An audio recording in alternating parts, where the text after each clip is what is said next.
Welcome, travelers of time and myth, to Forgotten Scrolls. Have you ever felt that some stories have been silenced for centuries? Do you ever wonder if the legends of sacred knights, of ancient swords, and of secret pacts were truly real? This story is for those who seek meaning, profound purpose, and captivating mystery amidst the modern chaos. If you feel the world still conceals profound truths, then remain with us. This journey might just quietly offer the very answers your soul yearns for. Tonight, we will gently unveil the deepest secrets of one of the most enigmatic orders that ever existed, the Knights Templar.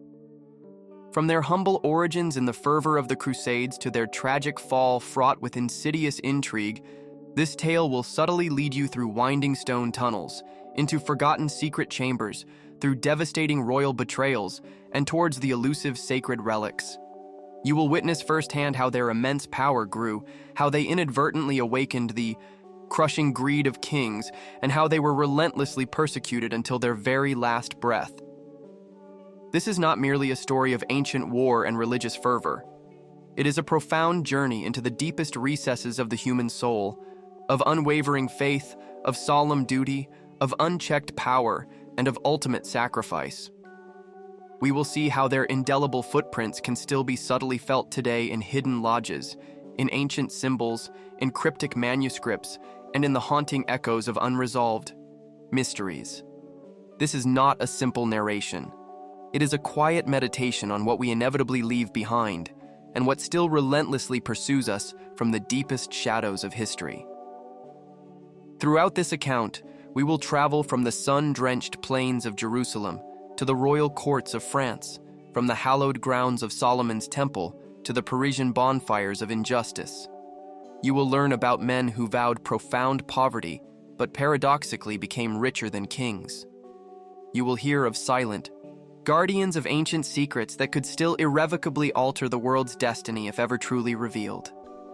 Prepare to softly close your eyes and let this story gently carry you away. So lie back, breathe deeply, and gently open your mind, because in the coming minutes, the ancient solemn echoes of the temple will begin to speak to you. And when this story concludes, you will no longer perceive the world through the same eyes. If you are truly ready to uncover the truth that burns quietly beneath the surface, join us until the very end. Let the journey begin. And do not forget to share this profound story with those who also need to awaken. Chapter 1. The Divine Calling. In the shadowy centuries of the Middle Ages, Europe was a turbulent cauldron of ceaseless wars, pervasive hunger, and fervent, unyielding faith. Churches stood as the sole, unwavering beacons of hope for a populace steeped in profound misery.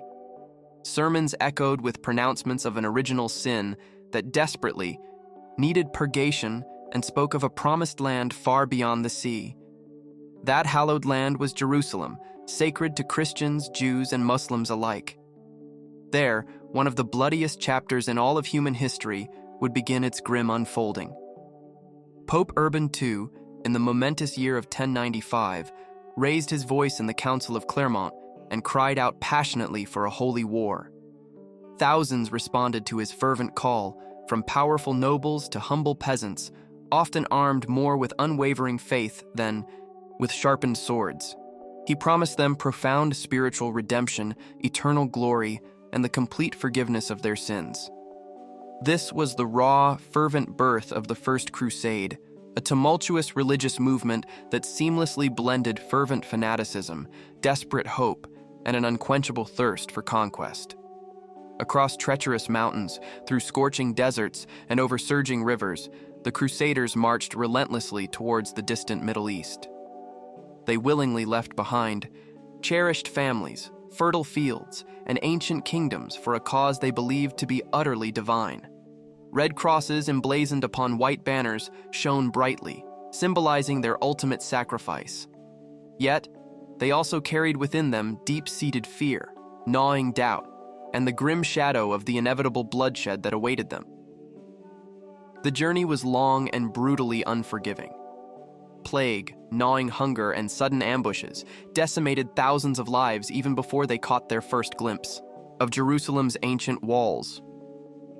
However, Those who miraculously survived believed, with an unshakable conviction, that they were fulfilling an ancient prophecy. When they finally reached the Holy City in 1099, they seized it with overwhelming violence. Blood ran freely through streets that had once been hallowed places of prayer and profound peace. With the conquest brutally complete, a new, pressing necessity arose to vigilantly protect the countless pilgrims journeying to the Holy Land. The Ibe, winding roads were perilous, plagued by ruthless robbers, opportunistic mercenaries, and hostile tribes lurking amidst the dunes and ancient ruins. It was within this dangerous context that a small group of resolute knights made a radical, life-altering decision. They dedicated themselves, body and soul, to protecting these vulnerable travelers in the sacred name of God. These men willingly renounced their lofty titles, their earthly riches, and all personal ambitions. They solemnly vowed profound poverty, unwavering obedience, and absolute chastity, thereby forming a brotherhood unlike any other. They were neither common monks nor ordinary soldiers. They lived with extreme humility, often sharing a single tunic between two. Their austere lifestyle sharply contrasted with the fierce, unyielding courage they displayed in combat. They established their humble base on the Temple Mount, where Solomon's ancient temple once stood. From there, they would forever adopt their new sacred name, the Knights Templar. Many deeply believed that beneath those ancient ruins lay hidden sacred relics and profound, forgotten secrets. Some even claimed that the Knights were not merely protecting pilgrims, but were actively excavating in diligent search of celestial treasures. For years, they existed quietly in the shadows, devoid of official recognition. But their burgeoning reputation steadily grew among the faithful who managed to reach Jerusalem safely. Their unwavering courage and iron discipline were widely admired, and they gradually began to be perceived as divine warrior angels. The church, deeply intrigued by their fervent zeal, decided to observe them closely, and soon, a momentous change would irrevocably alter everything. In 1129, at the Council of Troyes, the order was formally and officially recognized by the church. They received a strict rule of conduct, remarkably similar to that of the Cistercian monks, yet meticulously adapted for the realities of combat. Papal approval liberated them from all local authority, rendering them answerable solely and directly to the Pope himself. This was the formal, definitive birth of an unprecedented military religious order. With such powerful divine backing, the Templars rapidly began to receive vast donations of land, immense sums of money, and sweeping privileges. Their numbers swelled swiftly, attracting powerful nobles and seasoned warriors from every corner of Europe. Each new member underwent an initiation rite, shrouded in deep mystery and solemn reverence. They swore eternal loyalty to the order, consciously renouncing their old lives without a single glance backward. The internal organization was exceptionally strict. A Grand Master commanded everything, and each region possessed its own designated commander. Obedience was absolute, and rules were followed without any question. Silence was law within their hallowed walls, and punishments for disobedience were severe and immediate. That iron discipline made them seemingly invincible in battle and universally feared by their numerous enemies. But there was also something more, something not openly spoken. Whispers circulated of ancient texts, of hidden symbols, and of forbidden knowledge. Some claimed the Templars guarded lost wisdom from the very dawn of time. Others fervently believed their power was not merely earthly, but profoundly spiritual. A veil of pervasive mystery began to envelop them. Slowly, they ceased to be simply protectors of winding roads. They evolved into master builders, astute administrators, and skilled diplomats. They founded impregnable fortresses and secured crucial trade routes. With each new deliberate step, their profound influence extended like an invisible network, and at the very heart of that network beat a secret that only a select few truly knew. Thus was born the Order of the Temple, humble in outward appearance, yet immensely powerful in its quiet, pervasive silence. From profound devotion sprang astute strategy, and from shrewd strategy, vast dominion. They were still far from their zenith, but the path was already clearly laid, a path where unwavering faith and profound mystery would walk hand in hand for countless centuries. Chapter 2. The Oath of the Sword. In the year 1265, at little more than 20 years old, Jacques de Molay was formally and officially accepted into the Order of the Temple. His initiation ceremony took place at the Templar house in Beaune, where he solemnly took his sacred vows of unwavering chastity, profound poverty, and absolute obedience. From that very moment, he willingly left behind his civil identity and consecrated himself completely to the Templar ideal. The sword, from then on, would no longer be merely a weapon. It would become a sacred extension of his newly consecrated soul. His first years of rigorous training were intense and relentlessly demanding. He learned to subsist on the bare minimum, to live in profound silence, and to obey without any question. The daily routine commenced before dawn with solemn prayers, meticulously followed by strenuous physical training and spiritual readings. A Templar's life allowed for no luxuries, no personal ties, and no private opinions outside the strict confines of the council. Everything was dedicated solely to the order and to God. The temple was not simply a military force. It was a perfectly structured and highly organized institution. Every brother held a clear and defined role, from the grandmaster to the humble squire. Jacques excelled remarkably in his ability to learn swiftly and in his relentless, unyielding discipline. He was not necessarily the strongest or the fastest, but he was undeniably the most consistent. His superiors soon took notice of his serene and remarkably reliable leadership potential. During his apprenticeship, Jacques journeyed to various Templar houses located in France and Burgundy. These properties were veritable centers of immense power, featuring grand churches, formidable fortifications, expansive agricultural lands, and even bustling banks. There, he became intimately familiar with complex economic management, the meticulous administration of justice, and the delicate art of diplomatic relations with powerful nobles and influential kings. The temple did not merely fight, it also effectively governed. As he delved deeper into Templar life, Jacques began to grasp the true dimensions of the immense power they represented. They were widely respected as holy warriors, yet equally feared as astute bankers and influential political advisors. Their remarkable independence from prevailing civil power subtly generated hidden enmities. Although still young, Jacques intuited that the sword he now wielded served both to protect the innocent and to subtly provoke discomfort in the mighty. His first assignment outside France was to the strategic island of Cyprus, where the temple had established its primary base after the tragic fall of Acre. There he encountered the very military heart of the order, where future crusades were meticulously planned and new knights were rigorously trained. Cyprus was a vibrant crossroads of diverse cultures. Greeks, Latins, Saracens, and shrewd merchants coexisted in a tense, often uneasy climate. Jacques adapted swiftly and seamlessly to that dynamic environment. On the island, Jacques actively participated in vital coastal patrols, in the arduous defense of fortresses, and in complex negotiations with emissaries from other Christian kingdoms. He witnessed firsthand how the order managed to stay vibrantly alive despite devastating defeats. It was there that he learned that not every war is ultimately won with sharpened swords. Alliances, vast financial resources, and precise information proved to be as profoundly important as direct combat. War, he realized, was fought on many intricate fronts. One of his most influential superiors was Master Guillaume de Beaujeu, who tragically fell defending Acre. The death of this revered leader deeply affected Jacques.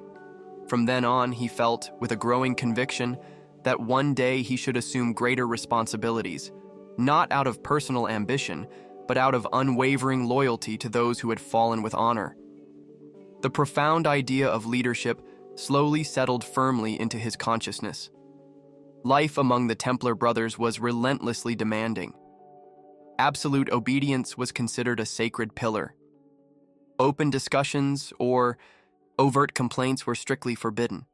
Any breach of the rule was met with swift punishment, penance, solitary seclusion, or even outright expulsion. Jacques meticulously respected the rules with profound devotion, yet he also displayed a rare compassion for brothers who faltered. His inherent humanity sharply contrasted with the harshness often displayed by many seasoned veterans. Throughout his years in Cyprus, Jacques began to be dispatched as an emissary on increasingly vital diplomatic missions. He visited powerful kings, influential bishops, and respected nobles across Europe, negotiating crucial loans, diligently protecting Templar assets, and tirelessly seeking support for new crusades. In these delicate missions, he consistently demonstrated remarkable political skill, unwavering sobriety in his dealings, and unshakable fidelity to the order's core interests. He was a silent yet powerfully firm knight. On one of his significant trips to Rome, he became intimately acquainted with the growing tensions between the papacy and the powerful military orders.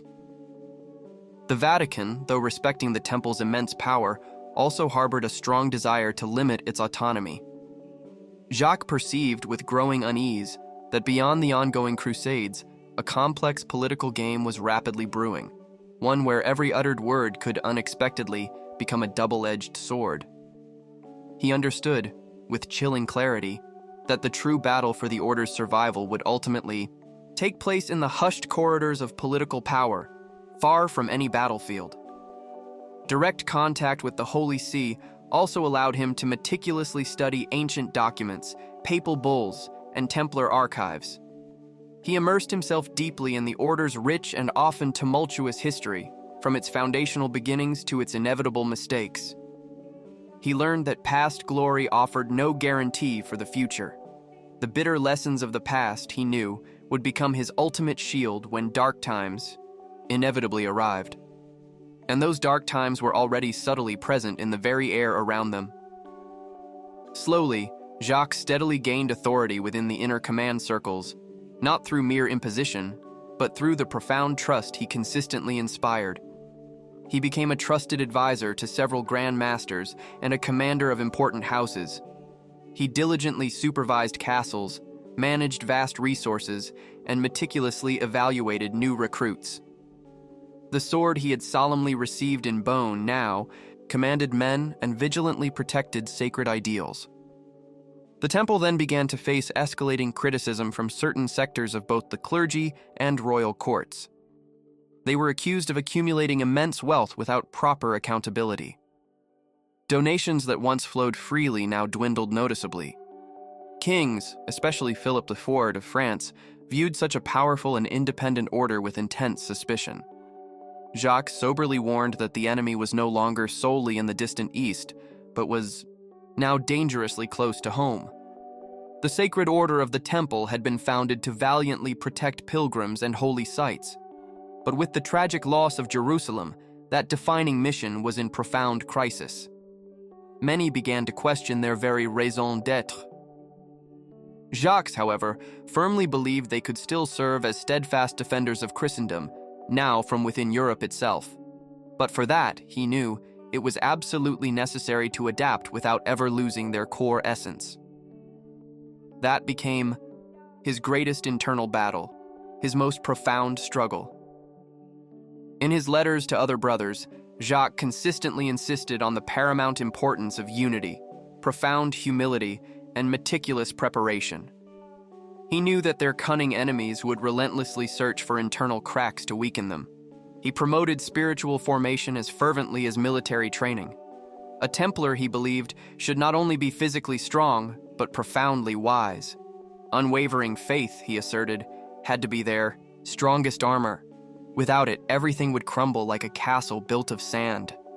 One of the most decisive moments in his career was his crucial participation in a general chapter meeting in 1291, immediately following the devastating fall of Acre. There, the very future of the order hung precariously in the balance. Some proposed merging with the Hospitallers. Others called for a temporary pause in all activities. Jacques, with profound respect yet unwavering firmness, vehemently opposed these suggestions.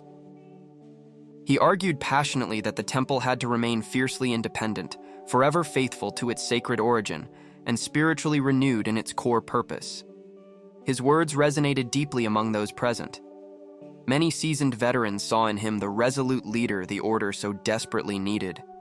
He was not a legendary warrior, nor a rich noble, but his integrity was unshakable. He embodied the ancient Templar school, that of ultimate sacrifice and divine mission. His compelling vision was profoundly supported, and his prestige grew steadily. That calling of the sword was no longer merely personal. It was a collective, binding duty. Jacques did not yet know that his name would forever be marked by history as the last Grandmaster, but he intuitively sensed his path was leading him towards a higher, inescapable role. He sought not fleeting power, but profound, lasting meaning. Every battle he endured, every sacred mass he attended, every word he uttered brought him closer to that ultimate destiny. The sword he had sworn to serve now quietly demanded that he become its final, unwavering guardian. Thus, Jacques de Molay transformed from a young noble from Franche-Comté into an unwavering pillar of the Order of the Temple, a man tempered by the harshness of iron, yet guided by the pure light of faith. His ultimate calling was not for fleeting glory, but for profound, sacred purpose. And that unyielding conviction would, years later, lead him directly to the very heart of one of the greatest tragedies in all of medieval history. Chapter 3: The Knights of the Temple. The Order of the Temple, also known as the Poor Knights of Christ, was formally founded in 1119 in Jerusalem by a small band of 9 French crusaders. Their initial, humble mission was to protect the countless pilgrims traveling to the Holy Land following the First Crusade. Under the powerful patronage of the Church, they rapidly grew in both numbers and profound influence. Their base was meticulously established on the sacred Temple Mount, where Solomon's ancient temple once majestically stood. From this hallowed ground, they would forever adopt their iconic name, the Knights Templar. The Templars seamlessly combined the monastic ideal with the rigorous life of a soldier. They were, in essence, warrior monks, utterly consecrated to God, who solemnly swore vows of unwavering obedience, absolute chastity, and profound poverty. They lived under a strict, meticulously detailed rule, personally crafted by Bernard of Clairvaux, one of the great spiritual leaders of the era. This rule established precise norms for every aspect of their behavior, from their austere diet to their conduct in combat. They wore simple white tunics adorned with a bold red cross, symbolizing both their purity and their readiness for voluntary martyrdom through bloodshed for Christ. They were forbidden from laughing loudly, speaking without explicit permission, or even looking women directly in the eye. They slept fully dressed, their swords always within reach, not out of fear, but out of constant preparedness. An attack could strike at any moment, for war recognized no schedule. Their austerity was as profound as their burgeoning fame on the battlefield. They swiftly became a potent symbol of unwavering faith. The order's prestige soared after their decisive victories in Palestine and Syria. Kings and nobles across Europe generously donated lands, fortified castles, and even entire populations to them. The temple rapidly accumulated immense economic power through an intricate network of agricultural properties, formidable fortresses, and burgeoning financial centers. Many powerful nobles preferred to bequeath their vast wealth to the order rather than to their own heirs, so absolute was their trust. They skillfully managed loans, diligently protected royal treasures, and offered secure safeguarding services to shrewd merchants and powerful kings. They pioneered early forms of international banking, allowing a merchant to deposit money in Paris and withdraw it securely in Acre. This made them the most powerful bankers in the entire medieval world. Their immense wealth, however, would also subtly begin to attract dangerous, silent enemies. Within the order, there existed clearly defined hierarchies. There were formidable knights who fought bravely on horseback, loyal sergeants who served steadfastly on foot, dedicated chaplains who officiated sacred masses, and aspiring squires who yearned to ascend through the ranks. all answered ultimately to the Grand Master, the highest figure, meticulously elected by secret ballot. The internal system was as rigorous as that of any European kingdom. Templar fortresses were true architectural marvels of military engineering, meticulously designed to withstand prolonged sieges and strategically dominate crucial routes. Crac des Chevaliers in Syria and Tortosa in Lebanon stood as prime examples of their defensive ingenuity. Jacques de Molay visited many of these formidable fortresses during his years of dedicated service. It was there that he profoundly understood that the Temple's immense power was not solely spiritual. The Templars were equally feared for their tactical prowess on the battlefield. They fought in tight, disciplined formations, launching charges with surgical precision and unwavering discipline.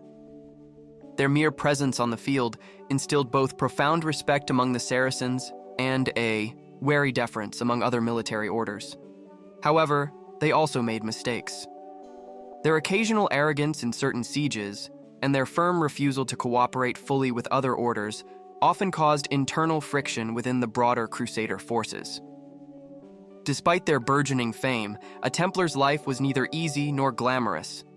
They lived in profound silence, ate sparingly, and trained relentlessly. Wounds, debilitating illnesses, and martyrdom were commonplace. Many perished young, never returning to their distant homelands. Jacques de Molay perceived in them a living example of total dedication, which powerfully reinforced his own vocation and deep sense of belonging.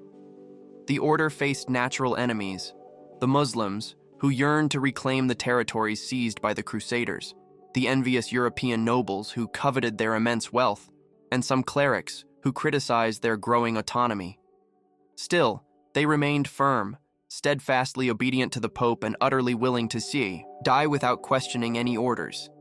This very rigidity was their greatest strength, and paradoxically, later became their ultimate weakness. Throughout the 13th century, the Templars were essential in defending the last fragile Christian enclaves in the Holy Land. They were among the very last to abandon Jerusalem and resisted fiercely until the bitter end in Acre. After its devastating fall, many bravely died defending their positions, while others were captured or brutally slain without trial. The temple had fulfilled its sacred mission with blood. The forced return to Europe was a devastating moral blow for the entire order. The Templars were no longer needed as before. Without the Holy Land to protect, their military function was increasingly questioned. Some proposed their complete dissolution. Others advocated for their reluctant fusion with the Hospitallers. The order resisted fiercely, defending its unique identity and future projects. Jacques de Molay would be one of those who would most fervently champion that cause. The Templars answered only to the Pope, not to earthly kings. This profound independence became increasingly intolerable for the rising monarchies of Europe. Philip IV of France, in particular, harbored enormous debts to the order and deeply resented its immense financial power. He began to subtly spread insidious rumors and meticulously prepare the ground for an open, devastating confrontation. The temple, unknowingly, was already within his sights. Despite the mounting tension, the order continued to function normally. They continued to administer their vast lands, humbly assist the poor, and rigorously train new knights. Jacques, through his leadership roles, tirelessly promoted the order's original purity. He sought a profound return to their foundational values, away from temporal politics, and squarely focused on spirituality and selfless service. Relations with other orders were cordial, but subtly competitive. Hospitallers, Teutonic Knights and Templars often clashed over resources or influence. The Church attempted to mediate, but the opposing interests were immense. Jacques understood that the unity of Christendom was gravely at risk and advocated for discreet alliances. He was a silent strategist, more political than warrior. The Temple maintained an admirable and extensive intelligence network. They had emissaries in all Christian kingdoms and even secret ambassadors in Muslim lands. They often knew of conspiracies even before the kings themselves. Yet, tragically, they did not anticipate the sheer magnitude of the attack that would originate from Paris. Confidence in their immense prestige made them lower their guard against internal threats. Many young nobles still eagerly sought to join the order. They perceived it as a noble path to spiritual redemption, to grand adventure, and to profound purpose. But the seasoned old Templars knew the world had fundamentally changed. The Crusades were no longer a priority. Faith was now negotiated in hushed councils, not bravely fought on blood-soaked battlefields. Jacques diligently tried to train the new recruits in this complex dual reality, both spiritual and political. Despite the growing difficulties, the Templars continued to enjoy widespread popular support. In many regions, they were widely seen as protectors of the common people. They selflessly aided in famines, vigilantly defended trade roads, and offered swift justice where the kingdom's reach faltered. Jacques tirelessly strove to maintain that vital bond with the populace. He knew that if they lost that popular support, they would become utterly vulnerable to the crown's insidious power. For many, the Temple was a nation without borders. It answered to no earthly kingdom, and that very independence rendered it a profound threat. Yet, its internal structure was tragically fragile against a coordinated all-out offensive. They possessed no permanent standing army or strong formal alliances. Jacques understood they had to prepare to defend against something far more subtle than swords: defamation. Words, he knew, could be more devastating than any blade. The Knights of the Temple had served as the unwavering shield of Christendom for 2 long centuries. But their accumulated power, forged with profound devotion and immense bloodshed, would soon be perceived as arrogant hubris. And in a Europe where political ambition increasingly surpassed genuine faith, that perceived arrogance would come at a very steep price. Jacques de Molay, ever faithful to his solemn oath, would not see the impending doom until it was tragically too late. Chapter 4. The Vows of Iron. Entering the Order of the Temple was not merely about donning a red cross and carrying a sword. It was about utterly renouncing the world, possessions, family, even one's very own name. The vows that sealed entry were considered profoundly sacred, inviolable, and utterly binding until death itself. Once pronounced, the brother no longer belonged to himself, but solely to God and to the temple. Jacques de Molay knew them by heart: poverty, chastity, and obedience. They were far more than mere words. They were powerful spiritual shackles that transformed the common man into an absolute selfless servant. The vow of poverty implied renouncing all personal possessions. What a Templar used, ate, or touched belonged entirely to the order. Even clothes were shared among brothers. The vow of chastity demanded a total, unwavering separation from earthly pleasures. Not only was sexual intimacy forbidden, but also any profound emotional closeness. A Templar could not write to his mother without explicit permission. He could not have friends outside the rigid confines of the order. Love, in any earthly form, was perceived as a dangerous distraction. His only true passion was to emulate Christ crucified and to fulfill his sacred duty. The most rigorous of all was the vow of obedience. A Templar had to obey orders without any hesitation, even if they explicitly implied mortal danger. He could not offer opinions, debate, or refuse a mission. The hierarchy was sacred, and every order was viewed as a direct manifestation of divine will. Jacques understood that without absolute obedience, the order would inevitably collapse. It was their very backbone. These profound vows were sealed in a solemn ceremony where the candidate knelt before the master and the chaplain. Surrounded by his brothers, he answered a series of deeply personal questions about his faith, his true intentions, and his inner purity. Then, he placed his hand upon the Gospels and swore before God. There was no turning back. Not even the Pope himself could release him from that unbreakable commitment. Jacques de Molay lived that sacred ceremony with profound emotion. He knew he was surrendering his entire soul to a life of relentless discipline. He did not cry, did not tremble, did not doubt. That night, he slept on the hard stone floor like everyone else, wrapped in a rough blanket and enveloped in absolute silence. From then on, every single day was a rigorous repetition of prayer, arduous work, and constant vigilance. The daily routine was relentless. They rose before dawn, prayed psalms in unison, ate in profound silence, and trained with the sword for countless hours. They were strictly forbidden from speaking during meals.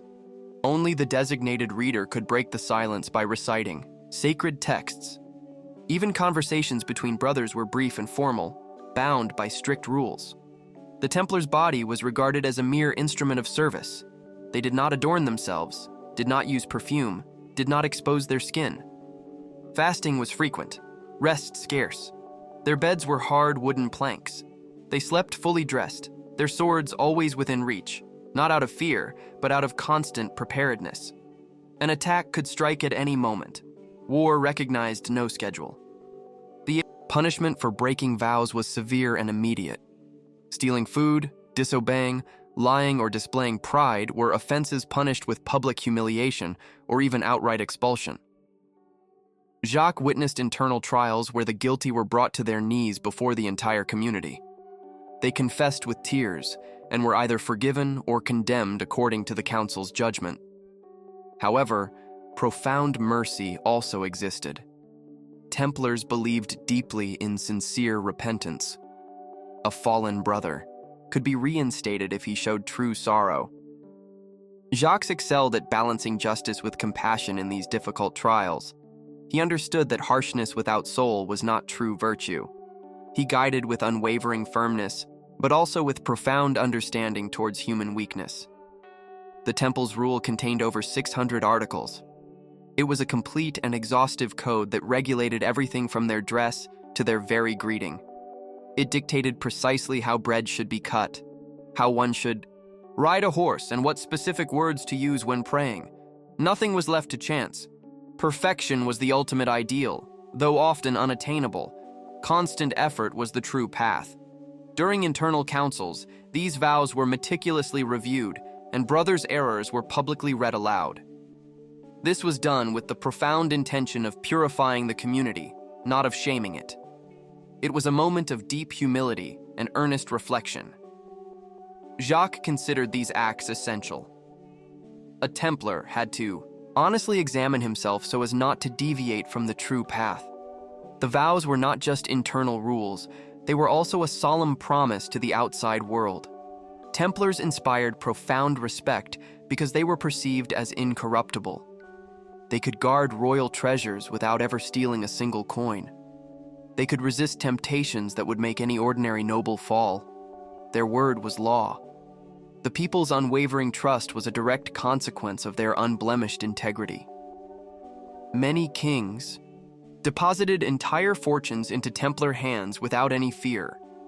They knew that neither bribery nor threats could break a sacred vow. Jacques was deeply concerned with preserving that pristine reputation. He ordered surprise inspections in Templar houses to ensure strict adherence to the vows. The temple's honor was at stake every single day. However, as years passed, some Templars began to subtly relax their adherence. Excessive power, the accumulation of vast assets, and the growing distance from the Holy Land began to cool the original fervent zeal. Jacques sadly observed these deviations. He tirelessly tried to correct them with exhortations, with sanctions, and with spiritual retreats. His struggle was not only against external enemies. Sometimes the most insidious enemy was from within. Some Templars grew arrogant due to their elevated status. Others sought worldly comfort or fleeting prestige. The iron vows began to subtly rust. Jacques remained firm, leading by exemplary, personal example. He slept little, ate sparingly, and worked tirelessly. His austerity was his banner, his unwavering standard. He yearned to restore the temple's lost purity. On several occasions, Jacques proposed internal reforms, not to soften the rules, but to strengthen them. He called for more spiritual vigilance, more profound theological study, and more silent retreats. He wished every brother to remember why they had originally entered the temple. They were not merely disguised nobles, they were armed servants of God. Their cause, he believed, was eternal, not fleetingly worldly. He also tirelessly strove to maintain unity. Internal disputes were immensely dangerous. A fracture in the vows could open the door wide to external enemies. In secret councils, he discussed with high-ranking officials the best strategies to preserve fidelity. Not all agreed, but they profoundly respected his leadership. His voice carried immense weight among veterans. Obedience was tested whenever the Pope or a king issued contradictory orders, whom to obey. Jacques taught that the temple should remain faithful to the Pope, but without yielding to the abuses of civil power. This diplomatic stance earned him both respect and, inevitably, suspicion. Philip the Fair would not tolerate such independence, but the sacred vows, Jacques believed, were stronger than any threats. Templar vows were as hard and unyielding as the very stones of their castles, but they were also the living soul of the order. Without them, the temple was merely another army. Jacques de Molay knew this with absolute certainty. His entire life was a constant, unwavering defense of these iron vows until his very last breath. They were his cross, his shield, and his ultimate destiny. Chapter 5. Holy Land, Holy Blood. The Holy Land, as the Crusaders reverently called Palestine, was the spiritual heart of medieval Christendom. Jerusalem, with its ancient sacred walls, was perceived as the hallowed ground where unwavering faith, profound history, and the burning hope of redemption converged. For the Templars, defending that soil was not merely a military task, it was an utterly divine mission. To die there was to die in grace, a path to ultimate salvation. From the very moment of his entry into the order, Jacques de Molay dreamed of serving in the Holy Land. His superiors first dispatched him to Cyprus, where the order was undergoing a vital reorganization after the devastating loss of Jerusalem in 1187. But the true battlefield, the place where destinies were forged in fire and steel, still pulsed relentlessly beyond the shimmering sea. Finally, in 1270, Jacques first set foot on Syrian soil, his heart overflowing with fervent zeal.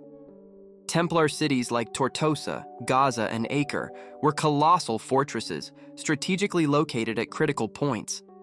Jacques was initially assigned to a garrison near Tripoli, where he diligently supervised coastal patrols and guarded vital caravans.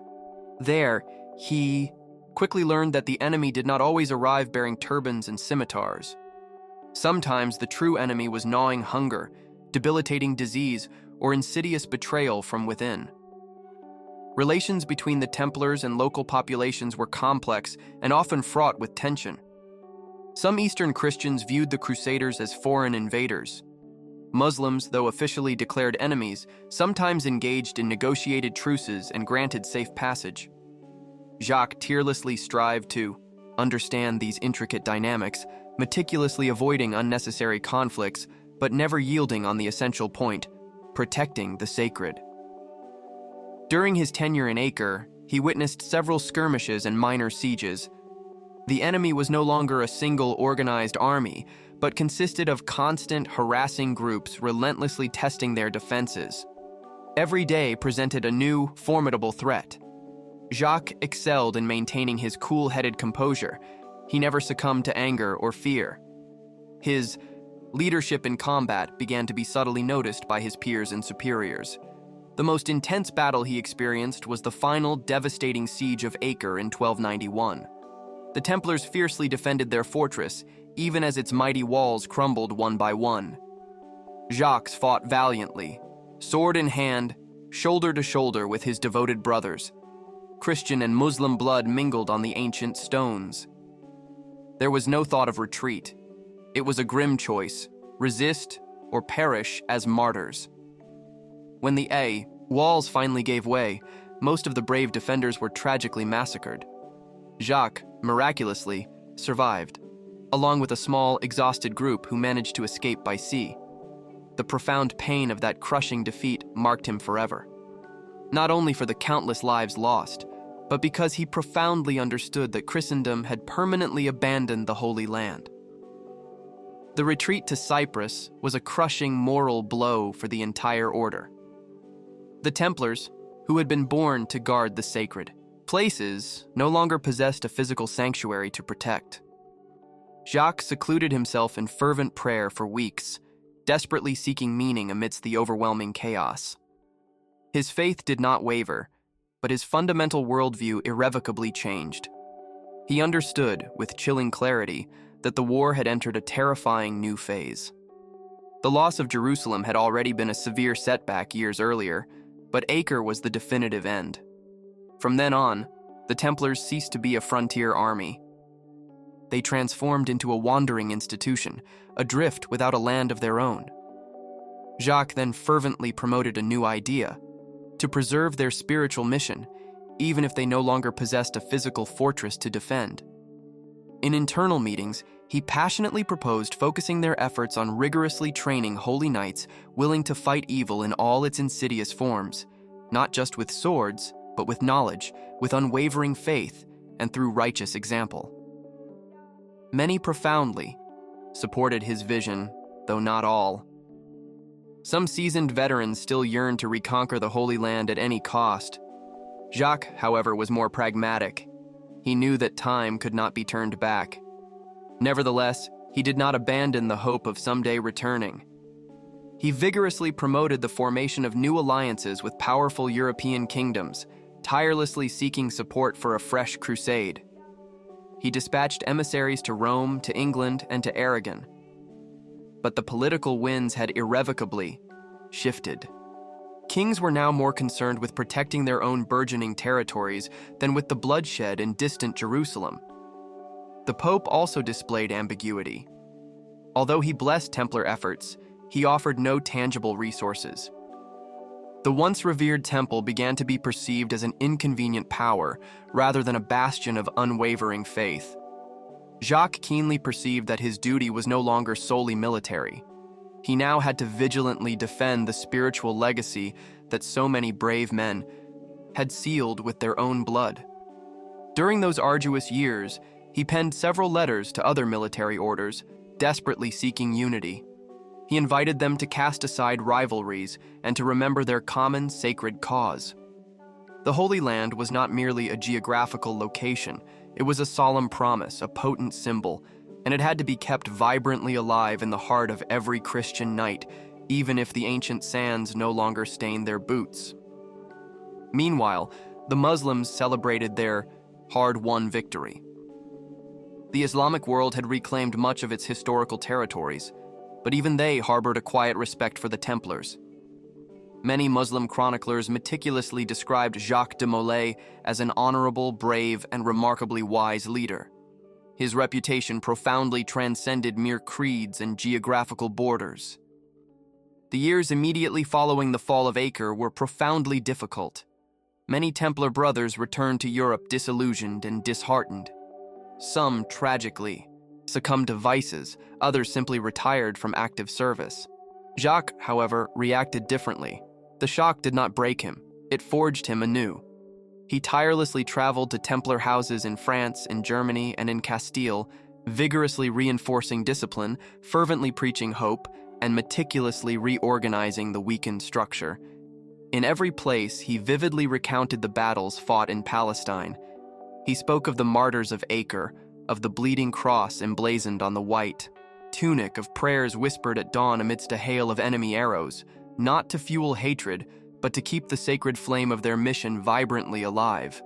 For Jacques, the Holy Land was a deep, open wound, but also an unyielding banner that must never, ever be allowed to fall. Over time, new generations of Templars knew only the stories. They had never set foot in Jerusalem or fought bravely in Tripoli.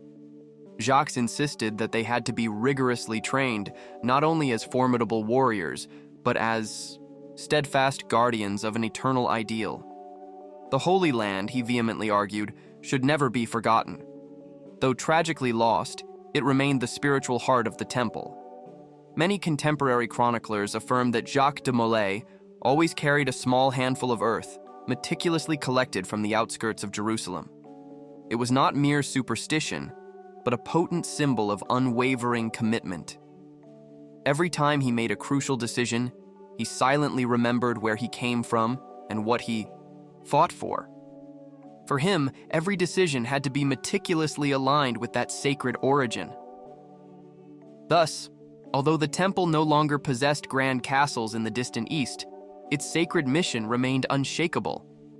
Its sword, metaphorically bathed in holy blood, was not merely a weapon.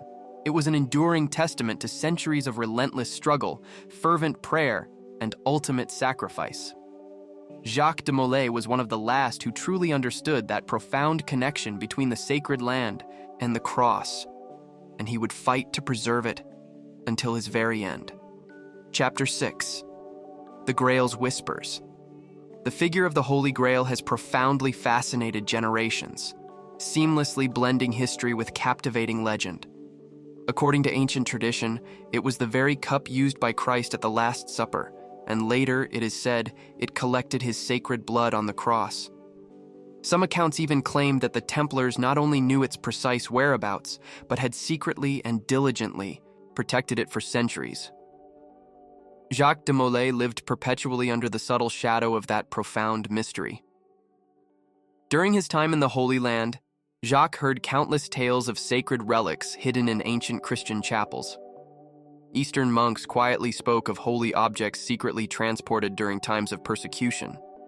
The Grail, then, emerged as a central and compelling symbol, constantly surrounded by layers of myths. Although there was no concrete proof of its physical existence, the spiritual fervor it ignited was undeniably real and immensely powerful. The Order of the Temple was often accused of guarding forbidden secrets, not out of mere greed, but due to their unparalleled access to restricted sacred sites and their remarkable independence from local clergy. Amidst ancient manuscripts written in forgotten languages and cryptic symbols meticulously carved in stone, vital clues were said to be hidden. Jacques de Molay was keenly interested in these documents, but he approached them with profound caution. He knew that unwavering faith had to always prevail over mere obsessive curiosity. One of the most frequently mentioned enclaves was the Chapel of St. John in Acre. There, according to some whispers among the brothers, ancient parchments detailing relics brought from Jerusalem were meticulously kept. Jacques personally visited the place on several occasions. Although he found no outwardly extraordinary objects, he did uncover remarkably detailed records of routes, of transports, and of careful concealments. Something, he surmised, had certainly been moved and secreted away. In Europe, Templar castles were riddled with secret chambers. Not all were designed to protect material treasures. Some were sacred sanctuaries where minor relics were deeply venerated: bones of saints, fragments of the true cross, ancient sacred linens. For the medieval mind, these objects held enormous spiritual power. The Grail, then, would be the most sacred of all. Some chroniclers intricately linked the Grail to ancient Celtic traditions. Breton tales spoke of a magical cauldron that possessed the power to heal all wounds and impart profound wisdom. The Templars, upon settling in regions like Scotland, subtly mingled with these ancient legends. Jacques received detailed reports on unique Templar symbols found in remote areas. He studied them meticulously, but did not fall into flights of fantasy. Beyond any physical object, the Grail, he understood, represented an ultimate ideal: profound purity, ultimate sacrifice, and true communion with the divine. Jacques taught this profound truth to his brothers. They were not merely seeking a physical cup, but the ultimate truth of Christ. That inner spiritual quest was far more paramount than any tangible relic. Nevertheless, the rumor of the Grail continued to grow, even within the cloistered confines of the order itself.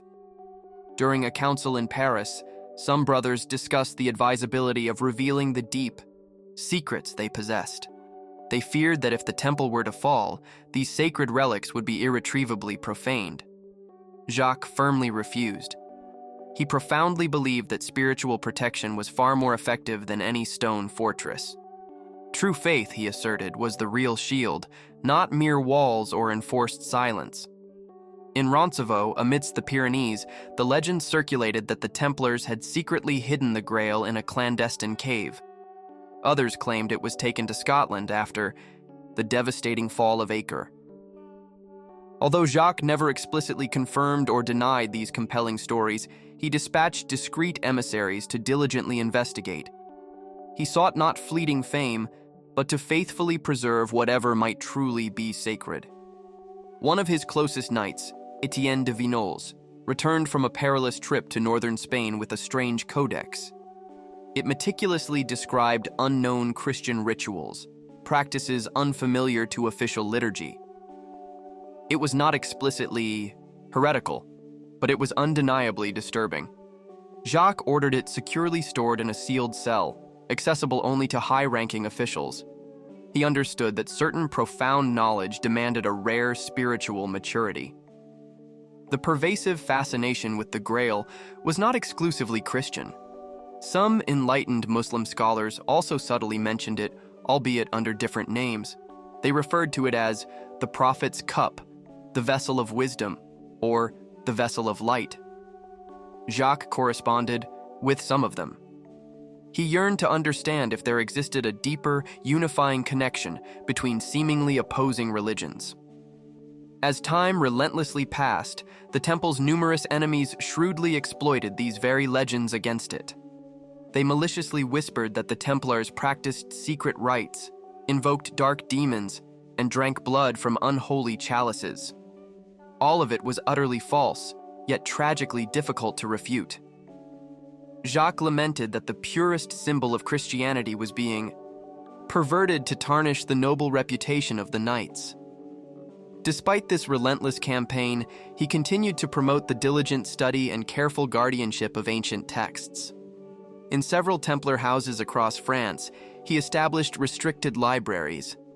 There, apocryphal gospels, profound mystical treatises, and detailed chronicles of the Crusades were meticulously preserved. These texts were not for everyone. Only the most prepared, guided by unwavering prudence and unshakable faith, could access them. Some accounts claimed that the Grail was not a mere cup, but a sacred person, Mary Magdalene. This symbolic interpretation posited that the blood referred to Christ's direct lineage. Jacques was aware of these writings, but he considered them dangerous speculations. Although he did not entirely forbid them, he warned that they subtly diverted from the core essence of the gospel. Christ, he believed, had to remain the absolute center, not mere conjectures. In a manuscript, attributed to Hugues de Payens, the esteemed founder of the temple, an object brought from Jerusalem and secretly hidden in the West was mentioned. It was not explicitly named as the Grail, but the description strikingly matched the legends. Jacques ordered the text copied and meticulously kept it in his Parisian residence. It was never found after his arrest and is now presumed lost. For many Templar brothers, the Grail was a profound promise of ultimate redemption. It represented the final, sacred reward for the faithful knight. It was not about fleeting gold or worldly glory, but about direct union with God. Jacques repeatedly emphasized this in his solemn speeches. He who fights for justice without fear or hatred will attain the spiritual Grail. It was a powerful message that moved souls far more deeply than any tangible relic. Before his arrest, Jacques confessed to one of his trusted chaplains that if the Grail indeed existed, it should never fall into human hands. It was, he believed, too sacred for human pride. He preferred it to be lost to time rather than transformed into a mere trophy. His vision was crystal clear. The sacred is guarded with profound humility, not with chains or ostentatious display cases. The enduring legacy of the Grail, viewed through Jacques' profound gaze, was inherently internal. It was about living a righteous life without ever betraying one's faith or one's deepest conscience. He did not need a physical cup to experience the divine presence. A pure heart, a sincere prayer, and the vivid memory of those who had bravely died for the love of Christ were, for him, entirely sufficient. That, to Jacques, was the true Grail. Even in prison, according to some testimonies, Jacques repeatedly recited psalms intimately linked to the Passion of Christ. Some jailers claim to have seen him gaze at the sky in profound silence, as if drinking from an invisible, ethereal source. Perhaps he did not physically hold the Grail in his hands, but he undoubtedly carried its sacred essence within his very soul, and for him, that was more than enough. Chapter 7. The Grandmaster's Heavy Crown. After the devastating fall of Acre and the subsequent retreat to Cyprus, the Order of the Temple was wounded, but not utterly destroyed. It was imperative to reorganize, to heal deep wounds, and to meticulously plan for an uncertain future. The esteemed office of Grandmaster had become vacant following the tragic death of Guillaume de Beaujeu. Among the names that quickly emerged for consideration, one resonated with particular force: Jacques de Molay. The brothers were intimately familiar with his proven valor, his extensive experience in the Holy Land, and his unwavering, unshakable integrity. He had fought bravely at the Siege of Acre, miraculously survived the ensuing chaos, and steadfastly maintained discipline amidst profound adversity. His leadership was not bombastic or ostentatious, but quietly firm and profoundly silent. When he spoke, others listened with rapt attention. When he made a decision, he did so with clear vision and unyielding faith. In 1292, he was formally and officially elected as the 23rd Grand Master of the Temple. The ceremony was solemn, celebrated in Cyprus with the august presence of the order's highest dignitaries. Jacques, keenly aware of the immense weight now resting upon his shoulders, accepted with profound humility, yet without a single moment of hesitation. He deeply understood that he was now guiding a revered institution that was equally feared and constantly watched. His very first decision was to profoundly strengthen the moral and spiritual foundation of the Templars. He ordered acts of profound penance, collective fasts, and periods of silent retreat. He sought not to punish, but to purify. He yearned for Templars who were deeply conscious of their sacred mission, not merely routine soldiers. The order, he believed, had to reclaim its foundational spirit, the very spirit that had made them seemingly invincible in the past. In Cyprus, he meticulously promoted improvements in defensive infrastructure and internal administration. He appointed new commanders in key strategic areas, consistently prioritizing proven merit over mere lineage. He introduced rigorous audits to prevent corruption. His governance was austere but remarkably efficient. Soon, the temple's reputation began to rise once more, slowly but surely. Furthermore, he commenced a delicate and intricate diplomatic work with the powerful European kingdoms. He visited Rome, where he was formally received by Pope Boniface VIII, and then embarked on a journey to France. He established crucial contacts with the English crown, the Kingdom of Aragon, and the German nobility. His ultimate goal was to forge stable alliances, deemed absolutely necessary for a future crusade. The temple, he knew, had to remain politically relevant. During his stay in France, he was received with high honors by King Philip IV. At that time, relations were outwardly cordial. The monarch, Philip, viewed the Templars as a powerful and potentially useful force. Jacques, for his part, subtly perceived in Philip an excessive, insatiable ambition. Although he maintained a polite demeanor, he did not fully trust the so-called Iron King. His return to Cyprus brought with it new, unforeseen challenges. There were ongoing conflicts between Templars and Hospitallers over territorial control. Jacques convened a joint assembly in which he passionately advocated for unity. His speech was crystal clear. Without cooperation, faith weakens. Although tensions never entirely dissipated, he managed to calm tempers and postpone major confrontations.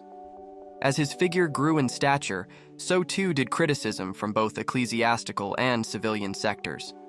Some accused him of arrogance, others of wielding excessive power. But Jacques did not seek popularity. His primary duty was to vigilantly protect and wisely guide. He always responded with tangible facts, never with empty speeches.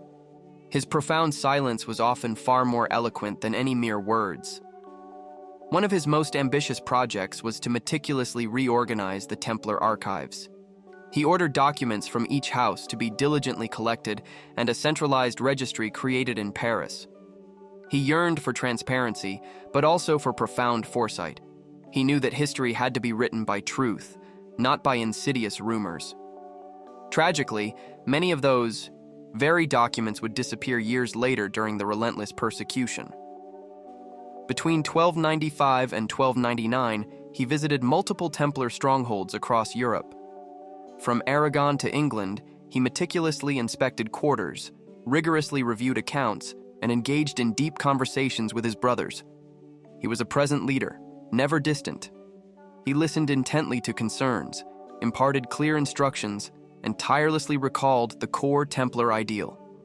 His physical presence uplifted flagging spirits and renewed their unwavering commitment.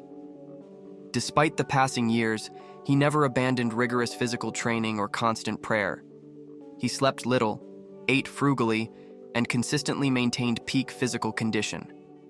Some whispered he still wore an iron chain beneath his tunic as a potent symbol of penance. His unwavering example was his finest teaching.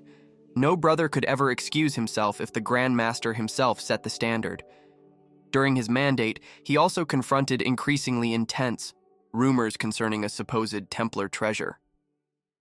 Jacques knew the temple possessed considerable wealth, but not in the mythical form that circulated. It consisted of assets accumulated over centuries of generous donations, not buried gold. He tirelessly tried to combat these fanciful ideas, but popular imagination proved more powerful than plain reason. On several occasions, he resolutely rejected loan requests from indebted nobles, including Philip IV himself. That firm refusal generated deep resentment. Jacques maintained that the temple's money should be used solely for pious works and the unwavering defense of the faith, not to cover extravagant courtly luxuries or to finance destructive civil wars. It was a brave decision, but it subtly sowed dangerous enmities. Despite everything, he showed no fear. He continued to fulfill his sacred duty with absolute exactitude. Every decision was meticulously thought through, thoroughly consulted, and earnestly prayed over. He did not allow himself to be swayed by external pressures. He knew the temple was constantly watched, but he refused to compromise his sacred principles. His fidelity to the rule was absolute, even when that meant confronting the most powerful. In 1305, he supported the new Pope Clement V, fervently hoping for a profound spiritual renewal in the Church. However, he soon noticed that the new pontiff was impressionable. The ominous shadow of Philip IV stretched ominously over Rome. Jacques understood, tragically, too late. Political maneuvers advanced in profound secrecy while he continued, perhaps naively, to believe in the power of dialogue and diplomacy. That same year, he presented a visionary project to merge the main military orders under a single unified direction. He believed this consolidation would enable them to better confront the enemies of the faith. The idea was well received by some, but viewed with deep suspicion by others. The Hospitallers, in particular, vehemently opposed it. They feared losing autonomy under Templar leadership. Jacques defended the proposal with solid arguments: fewer rivalries, greater efficiency, a single voice before the Pope and kings. But his adversaries launched a smear campaign, accusing him of seeking personal supremacy. That insidious campaign was one of the first decisive steps towards his ultimate downfall. Although he didn't yet fully grasp it, his leadership was beginning to be eroded from within. Still, he did not abandon his immense responsibilities. He continued tirelessly traveling, meticulously inspecting, and fervently preaching. He profoundly believed the temple still held a crucial mission in this world. As long as there was injustice, war, or heresy, the Templars, he believed, had to stand ready. His faith did not weaken. His soul did not surrender. He was a soldier of Christ to his very core, utterly fearless of the future. His ascent to the exalted office of Grand Master was not a glorious coronation, but a heavy, unyielding cross. But he bore it with profound dignity, unwavering courage, and unshakable conviction. He sought no fleeting glory. He sought only selfless service. And in that selfless service, he found his ultimate destiny. Jacques de Molay would not be remembered primarily for his immense power, but for his unblemished integrity. His ascent marked the beginning of the temple's most critical and perilous stage. Chapter 8. The King's Darkening Shadow. Philip IV of France, subtly nicknamed the Fair, was a monarch with a serene outward countenance and a deeply calculating soul. His ambition knew no bounds, and his relentless need for power was inextricably intertwined with a severely broken economy. He had engaged in costly wars with England and Flanders, leaving the royal coffers alarmingly empty. And in the midst of that pervasive crisis, he began to view the Order of the Temple with new, covetous eyes. The Templars possessed vast lands, formidable castles, immense livestock, glittering gold, and an administrative network far more efficient than that of the state itself. Furthermore, they functioned as a private bank for countless nobles and kings. Philip himself was a client of the order, but also, crucially, its debtor. That uncomfortable relationship swiftly transformed into a dangerous one. The king coveted Templar power, but he wished to acquire it without paying the immense price. Years before, he had boldly attempted to subdue Pope Boniface VIII, even briefly kidnapping him. His ambition did not stop at the sacred. After Boniface's death, he cunningly managed to influence the election of Clement IV, thereby moving the papacy to Avignon, firmly under his control. With the pontiff now securely under his shadow, Philip stood ready to launch his next devastating attack, against the Templars. The figure of Jacques de Molay stood as a formidable obstacle to these grand plans. His unblemished integrity and unwavering firmness rendered him utterly incorruptible. The king first attempted to entice him with subtle flattery, inviting him to Paris in 1306. Jacques accepted, utterly unaware that he was stepping directly into the lion's den. He believed in diplomacy, not insidious betrayal. But Philip was already meticulously weaving his web in the deepest shadows. In the French courts, insidious rumors about the Templars began to circulate relentlessly. It was whispered that they worshipped pagan idols, spat upon the cross, denied Christ, and practiced dark secret rites, all without any shred of material proof. None of these accusations were new. They were ancient slanders, conveniently resurrected for the king's nefarious purposes. Philip ordered the collection of testimonies under brutal torture, even before formal accusations were publicly presented. The Inquisition, which should have acted with prudence and impartiality, was partly subdued by the king's overwhelming pressure. Clement V wavered agonizingly between his sacred spiritual duty and his undeniable political obedience. Philip did not seek justice. He sought to dismantle the order and seize its colossal assets. The shadow of his power spread like a virulent poison, slow but utterly deadly. In profound secrecy, the king devised a meticulous, devastating plan. He meticulously drafted sealed letters addressed to his officials throughout the kingdom. These letters were to be opened at dawn on Friday, October 13th, 1307. That day would forever be etched in history as the beginning of the greatest betrayal against a religious and military order ever witnessed in Europe. The order was chillingly clear: arrest all Templars simultaneously, seize all their assets, and confiscate all their documents. No one was to escape. Jacques de Molay was captured at the Temple House in Paris without offering any resistance. He did not comprehend what was unfolding. He was immediately accused of heresy, but there was no proof, no trial yet, only the cold, unyielding chains. Philip publicly justified the raid with a solemn speech to the populace. He audaciously alleged that God himself had revealed the Templars' corruption, brazenly presenting them as enemies of faith, as traitors cunningly disguised as saints.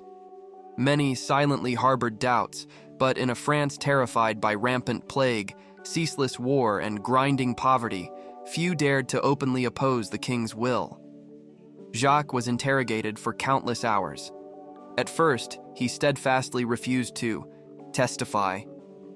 Then, under unbearable pressure, he signed a dictated, limited confession.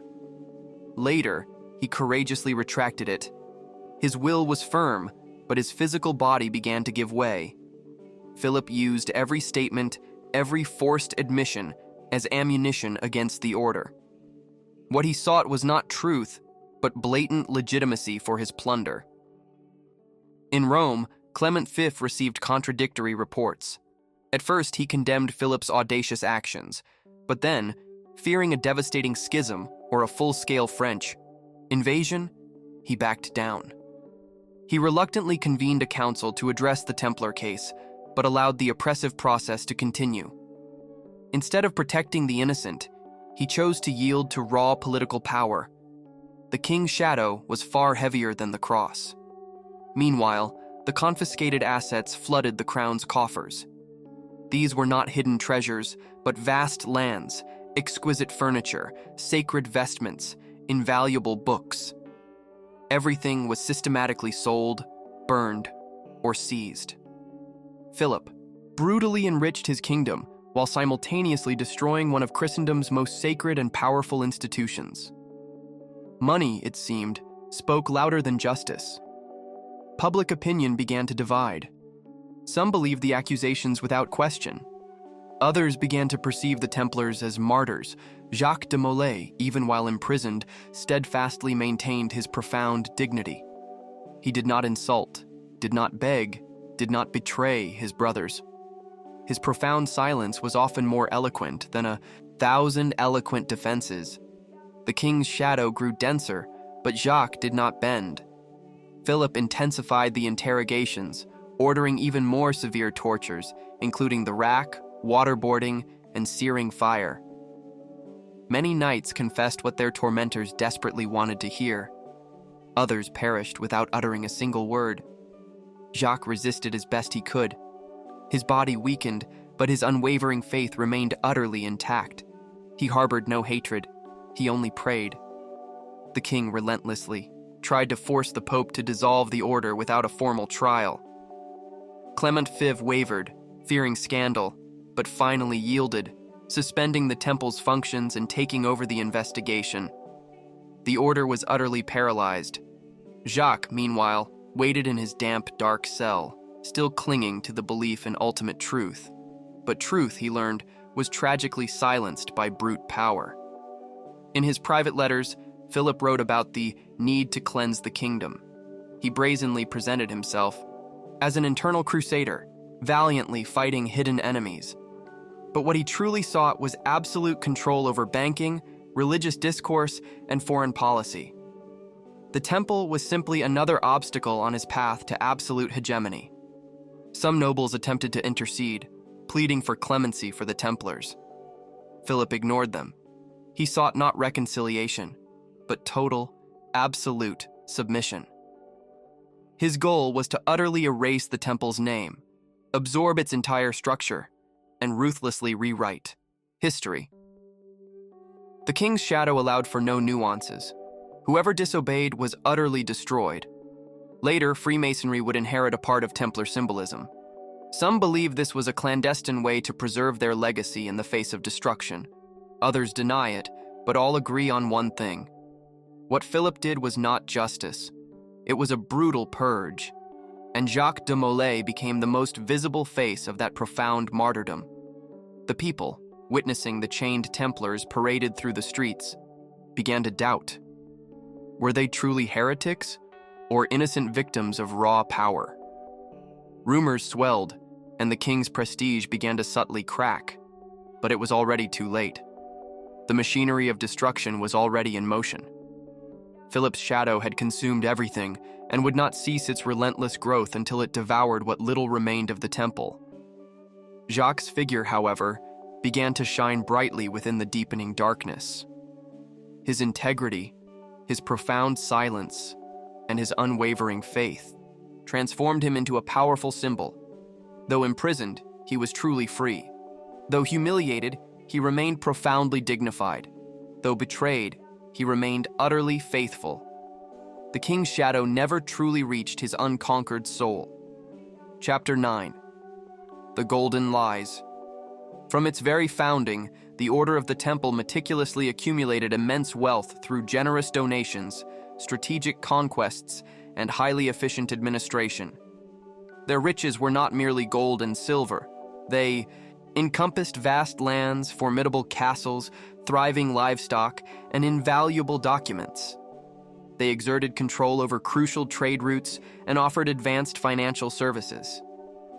Their sophisticated banking system was so remarkably advanced that even powerful kings entrusted their money to them. Over the centuries, the enchanting myth of a hidden colossal treasure began to circulate.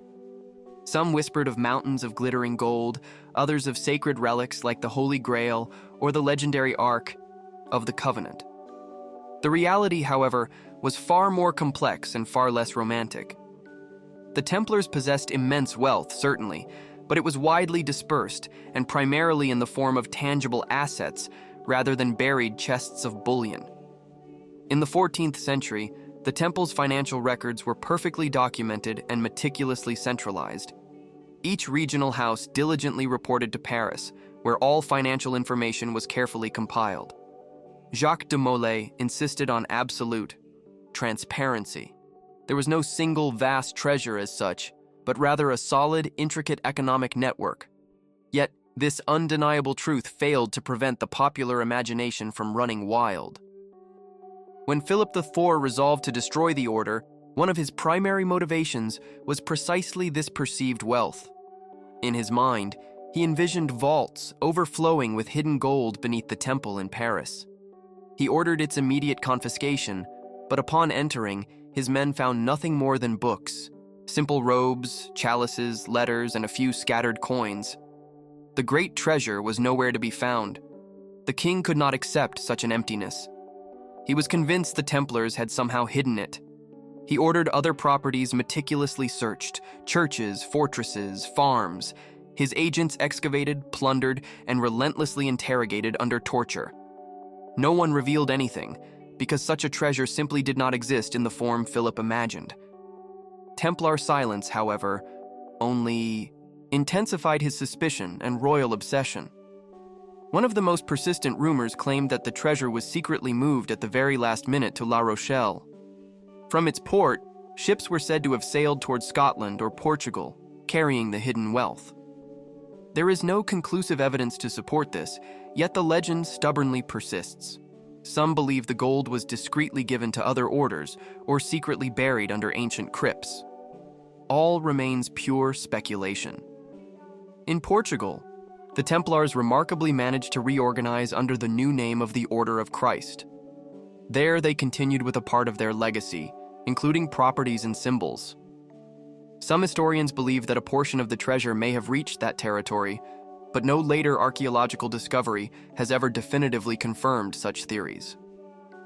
The Inquisitors tried to use the idea of the treasure to justify the arrests. They claimed the Templars hid it out of pride or heresy. Philip desperately needed results, and finding nothing only exacerbated his irritation. He began to suspect the judges themselves, and even the Pope. His paranoia grew with the unsettling silence of empty coffers. The king's obsession with the phantom treasure led him to review the confiscated archives. In them, he found maps, accounting records, diplomatic letters, but no precise indication of a hidden treasure. Jacques de Molay, when directly interrogated, repeatedly stated, "There is no hidden gold. We only possess what has always been visible." They simply refused to believe him. Over time, Philip's frustration escalated into a blinding fury.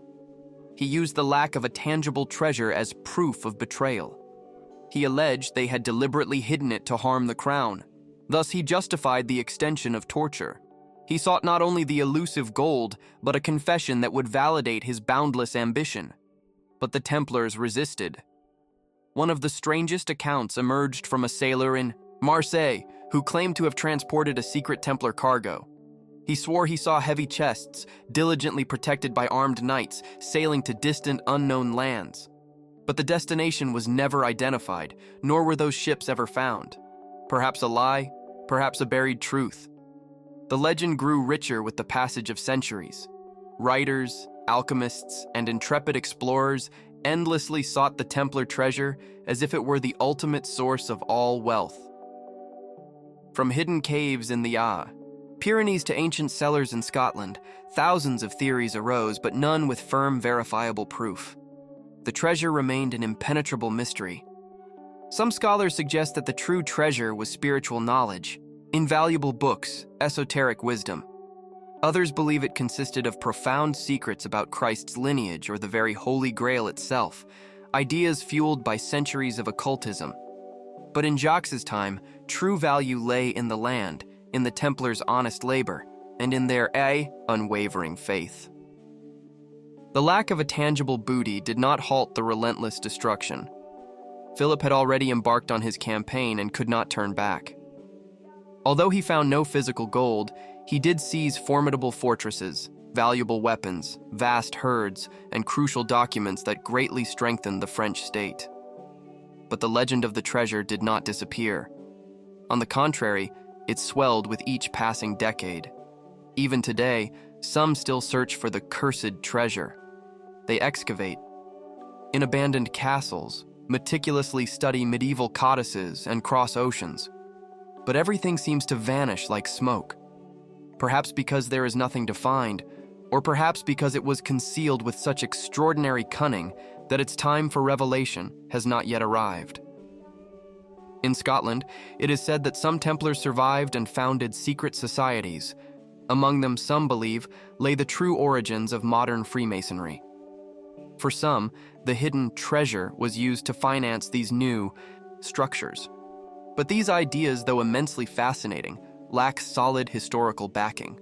The thin line between myth and reality blurred. The curse of the treasure was not about what it contained, but what it provoked. Unchecked ambition, ruthless persecution, profound betrayal. The insatiable desire for possession led a king to destroy an ancient sacred order. Philip sought power, but paradoxically found only dishonor, and the world lost one of medieval Christendom's most powerful institutions. Jacques de Molay knew he could not prove what did not physically exist. His profound silence was not obstinacy, it was unwavering dignity. He would not betray his brothers, nor invent falsehoods to placate the king. His truth was simple.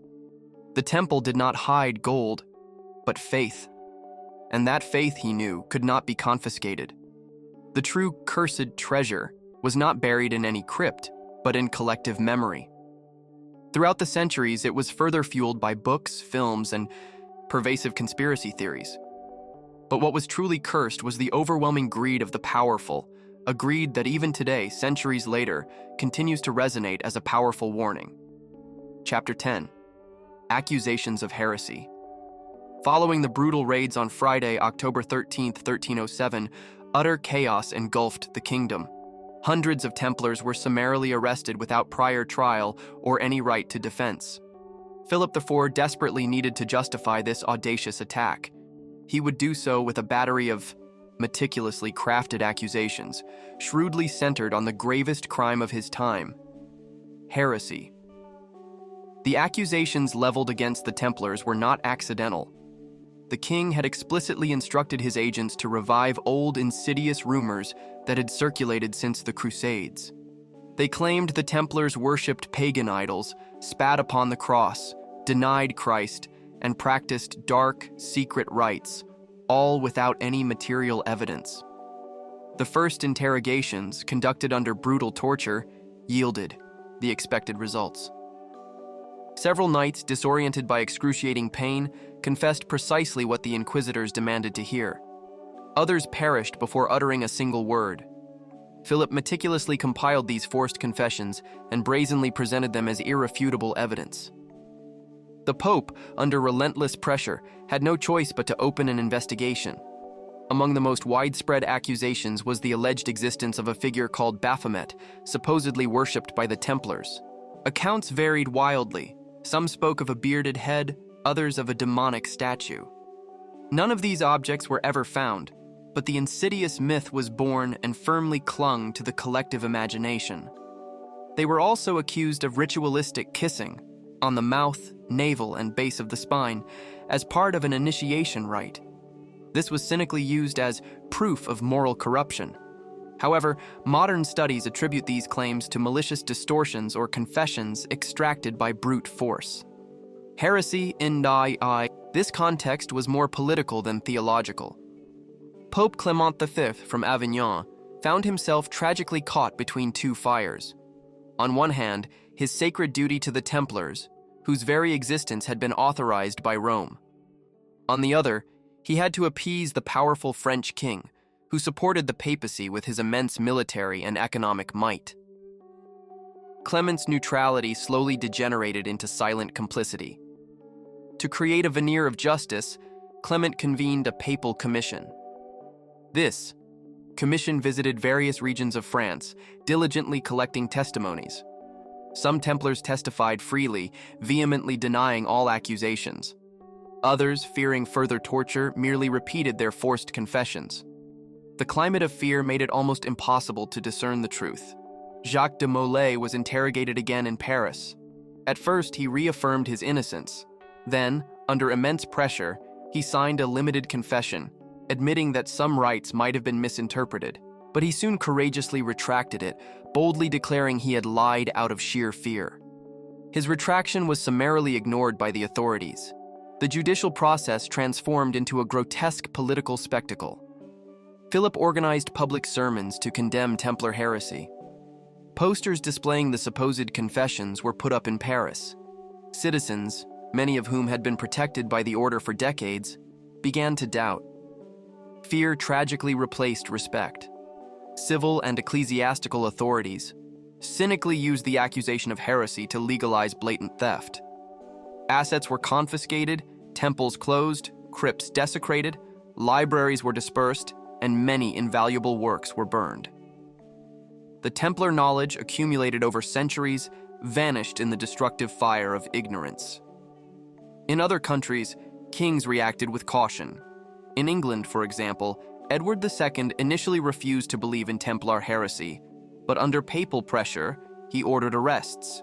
In Aragon and Portugal, monarchs investigated but found insufficient evidence. Only in France was the condemnation total and absolute. Templars who refused to confess were imprisoned indefinitely or executed. Those who admitted guilt could receive partial indulgences but were expelled from the order. This created a network of manipulated confessions where truth dissolved amidst screams and tears. Faith was cynically used as a weapon. Philip's objective was not spiritual. He used the term heresy as a convenient disguise. What he truly desired was absolute power, complete control, and vast wealth. And to achieve it, he was willing to pervert the entire religious system. The very system that was supposed to protect the innocent became a tool of brutal torture and enforced silence. Justice itself was chained. Clement V, trapped by his own weakness, attempted to regain control. In 1308, he convened the Council of Poitiers. He interviewed Templars who vehemently denied the accusations, but Philip cunningly prevented Jacques de Molay from testifying before the council. Truth had no place in the trial of the century.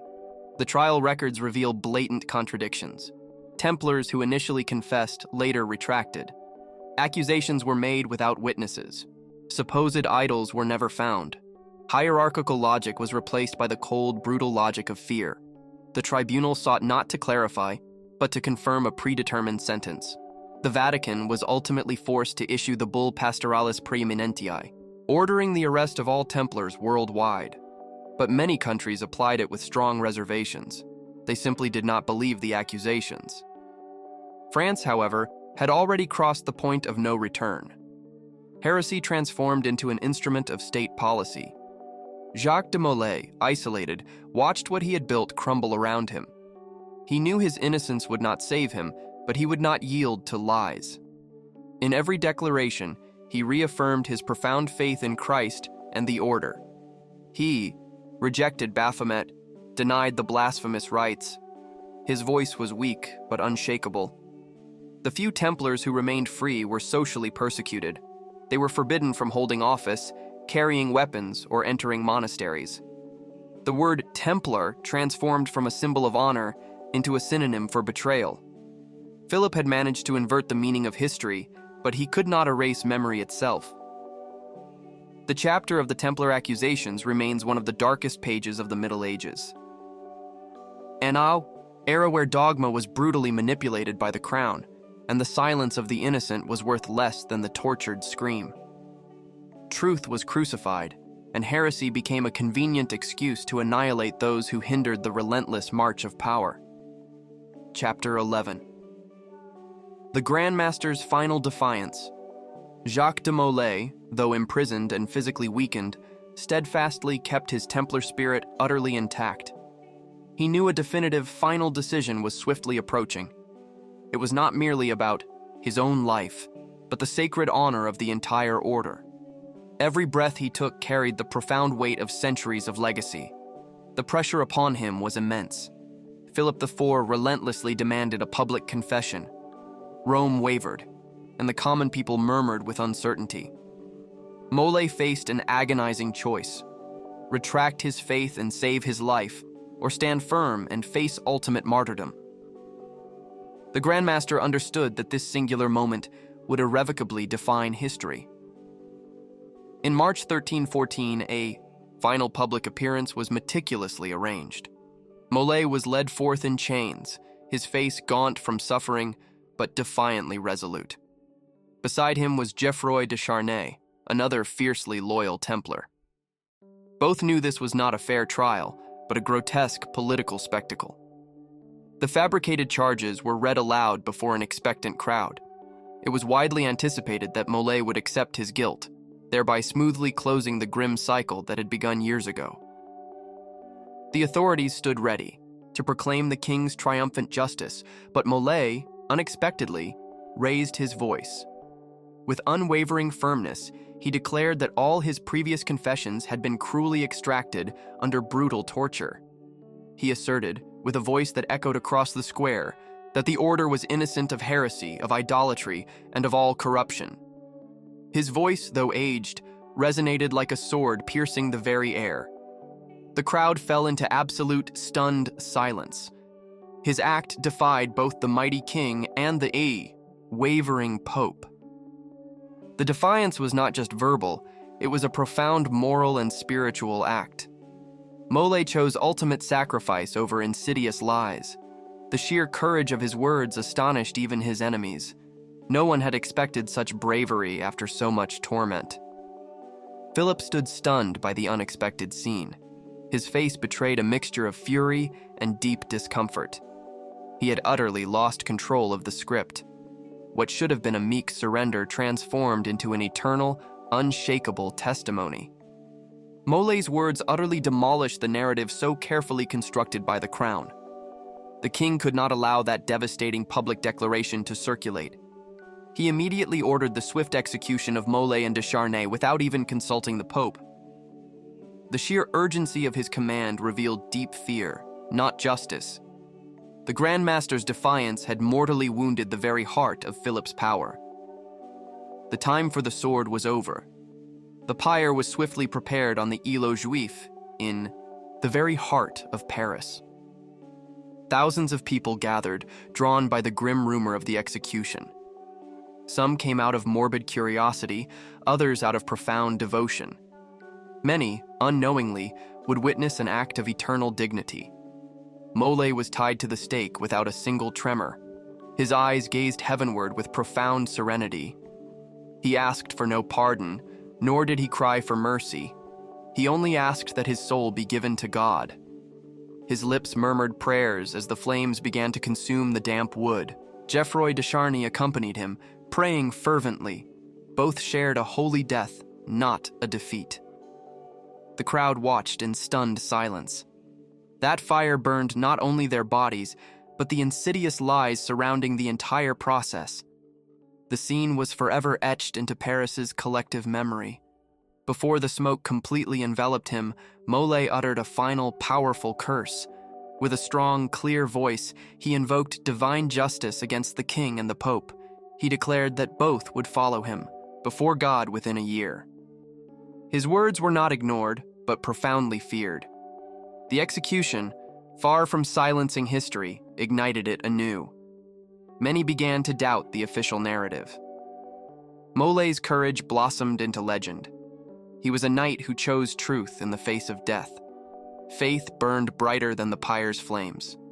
A few days later, rumors of miracles began to circulate. Some claimed to see a knight's silhouette in the flames. Others dreamed of him dressed in white, riding a fiery horse. Mole's figure transcended mere physical death. In Rome, Pope Clement V learned of the execution. His reaction was one of surprise and discomfort. He had not approved the brutal punishment, though he had not prevented it either. Within a few months, he fell gravely ill and died. The first echo of the curse was chillingly fulfilled. Philip IV also suffered a similar fate. His health declined abruptly that same year. He died unexpectedly amidst whispers of divine punishment. The French populace began to fear the ominous consequences of having destroyed the Templars. Power, it seemed, had not protected them from eternal judgment. Mole's execution marked the official end of the order, but also the vibrant beginning of its myth. He became a potent symbol of unwavering loyalty, profound faith, and fierce resistance. His final defiance would inspire countless future generations. The fire that consumed him did not extinguish his legacy. It ignited it. His figure began to appear in secret. Texts in forbidden chronicles and in arcane esoteric rituals. Some believed his spirit protected the last profound secrets of the temple. Others revered him as a saintly martyr. History could not confine him to a mere tomb. Jacques de Mole's last challenge was not against a king, nor even against the Pope. It was against pervasive corruption, insidious lies, and the brutal abuse of power. It was an act of absolute faith, of complete, unwavering surrender until the very end. His exemplary life illuminated the centuries to come. Today, his name still burns brightly in history as a living flame. In every Templar account, his voice rises in defiance. In every symbol of justice and courage, his figure resurfaces. The last challenge was not a defeat. It was the triumph of spirit over cruel oppression. Chapter 12. Echoes of the Fire. News of Jacques de Mole's execution spread like wildfire across the land. Paris awoke to a city consumed by whispers of justice and heresy, of valor and a profound betrayal. The very square where the pyre had stood was forever marked by that somber event. People murmured that the fire had, paradoxically, illuminated the Grand Master's face in its final moments. The atmosphere in the city was heavy, laden with an unspoken fear and a creeping sense of guilt. Many began to murmur that something truly dark had been unleashed upon them. Churches filled with faithful souls praying fervently for forgiveness. The haunting echo of Mole's last words incessantly plagued the sleep of the powerful. Paris, the vibrant capital of the kingdom, had become the stage for a profound spiritual tragedy. It was not merely the death of a man, but the public burial of a sacred legacy. The temple's gates were now sealed. Its once imposing walls, which had formerly inspired immense respect, were now viewed as a source of dark superstition. Nobles discreetly avoided mentioning the Templars aloud. Merchants whispered of an ominous curse. Some claimed to have witnessed strange shadows subtly crossing the streets near the execution site. The city could not escape the indelible mark of what it had witnessed. Philip IV relentlessly tried to restore order through stern decrees and enforced silence. He commanded inscriptions to be erased, Templar symbols to be destroyed, and all witnesses to be silenced. But the fire that had consumed Mole proved impossible to extinguish. It had ignited something profound and unyielding in the collective consciousness. In monasteries, monks quietly debated Mole's soul. Some considered him a saintly martyr, others a treacherous heretic, but all profoundly agreed that his death had been far from clean. A palpable pain hung heavy in the air, as if the entire city bore the weight of a collective sin. Surviving Templars desperately hid or fled the kingdom. They knew punishment could reach them at any moment. Some sought refuge in distant Scotland, in Portugal, or even deep within the shadows of France itself. Others simply changed their names and abandoned the sword altogether. The temple's vast properties were systematically confiscated by the crown. But mysteriously, Many assets vanished without a trace. Archives, treasures, and profound secrets vanished amidst the ensuing confusion. Many believed it was the clandestine work of the remaining faithful. The common people began to discreetly place candles at the execution site. Without any official organization, a kind of secret, spontaneous sanctuary was born. Every night, new lights appeared. It was a silent act of profound respect, a wordless prayer for Mole's soul. Tales of prophetic dreams increased exponentially. Ordinary people claimed to have seen the Grand Master warning of an era's definitive end. Children cried when passing near his death site. Something in the very atmosphere had been irrevocably broken. Nearby buildings began to rapidly deteriorate. Some whispered it was the direct consequence of the great injustice. There was talk of heavenly punishment, of a judgment far higher than that of any king or pope. The fire in Paris, it seemed, had not ended with death. The clergy tried to divert the conversation to other topics. They preached about unwavering obedience and profound humility, meticulously avoiding Mole's name. But gazes kept returning to the same spot where the pyre had stood. Truth, it seemed, burned brighter than any flames. The temple's architects were subtly persecuted. It was feared they could secretly rebuild the Templar legacy. Philip ordered former Templars watched, even the elderly. No spark, he vowed, should rekindle the fire he believed he had so meticulously controlled. But the flame had moved, now burning fiercely in the hearts of the common people.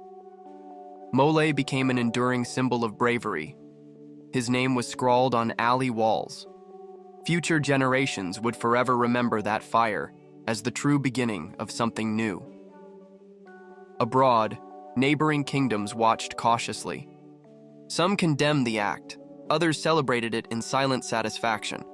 But all profoundly understood that the temple had been destroyed not by inherent weakness, but by a perceived threat. It had been feared, not truly vanquished. In Paris, the nobility began to fear a spiritual revolt among the populace. The people did not forget. The image of a knight burning with profound dignity was simply too powerful to be erased. Mole's final words were repeated in hushed corners, like a rebellious prayer. Guilds began discreetly using Templar symbols. A subtle cross here, a hidden shield there. The fire had transformed into a powerful message. Forbidden knowledge began to circulate through clandestine books and secret rituals. The flame burned brightly among the very letters. Paris was no longer the same city. It had lost more than a man. It had lost a profound part of its soul. The night brought with it echoes of hooves and ancient whispered prayers. The temple, it seemed, continued to walk in the shadows of its streets. The fire in Paris not only consumed a body, but it awakened a powerful, enduring legend. And in every flickering flame, in every hushed murmur, the name of Jacques de Molay rose like a radiant beacon, not of defeat, but of eternal memory. Thus, as the ashes scattered, the true fire began to burn in countless hearts. The Grand Master had died, but the temple had passed into the realm of the eternal. Paris burned, not in literal fire, but in a profound awakening of consciousness. Chapter 13. The Temple's Curse. On March 18, 1314, history irrevocably shifted in a blaze of flames and resonating words.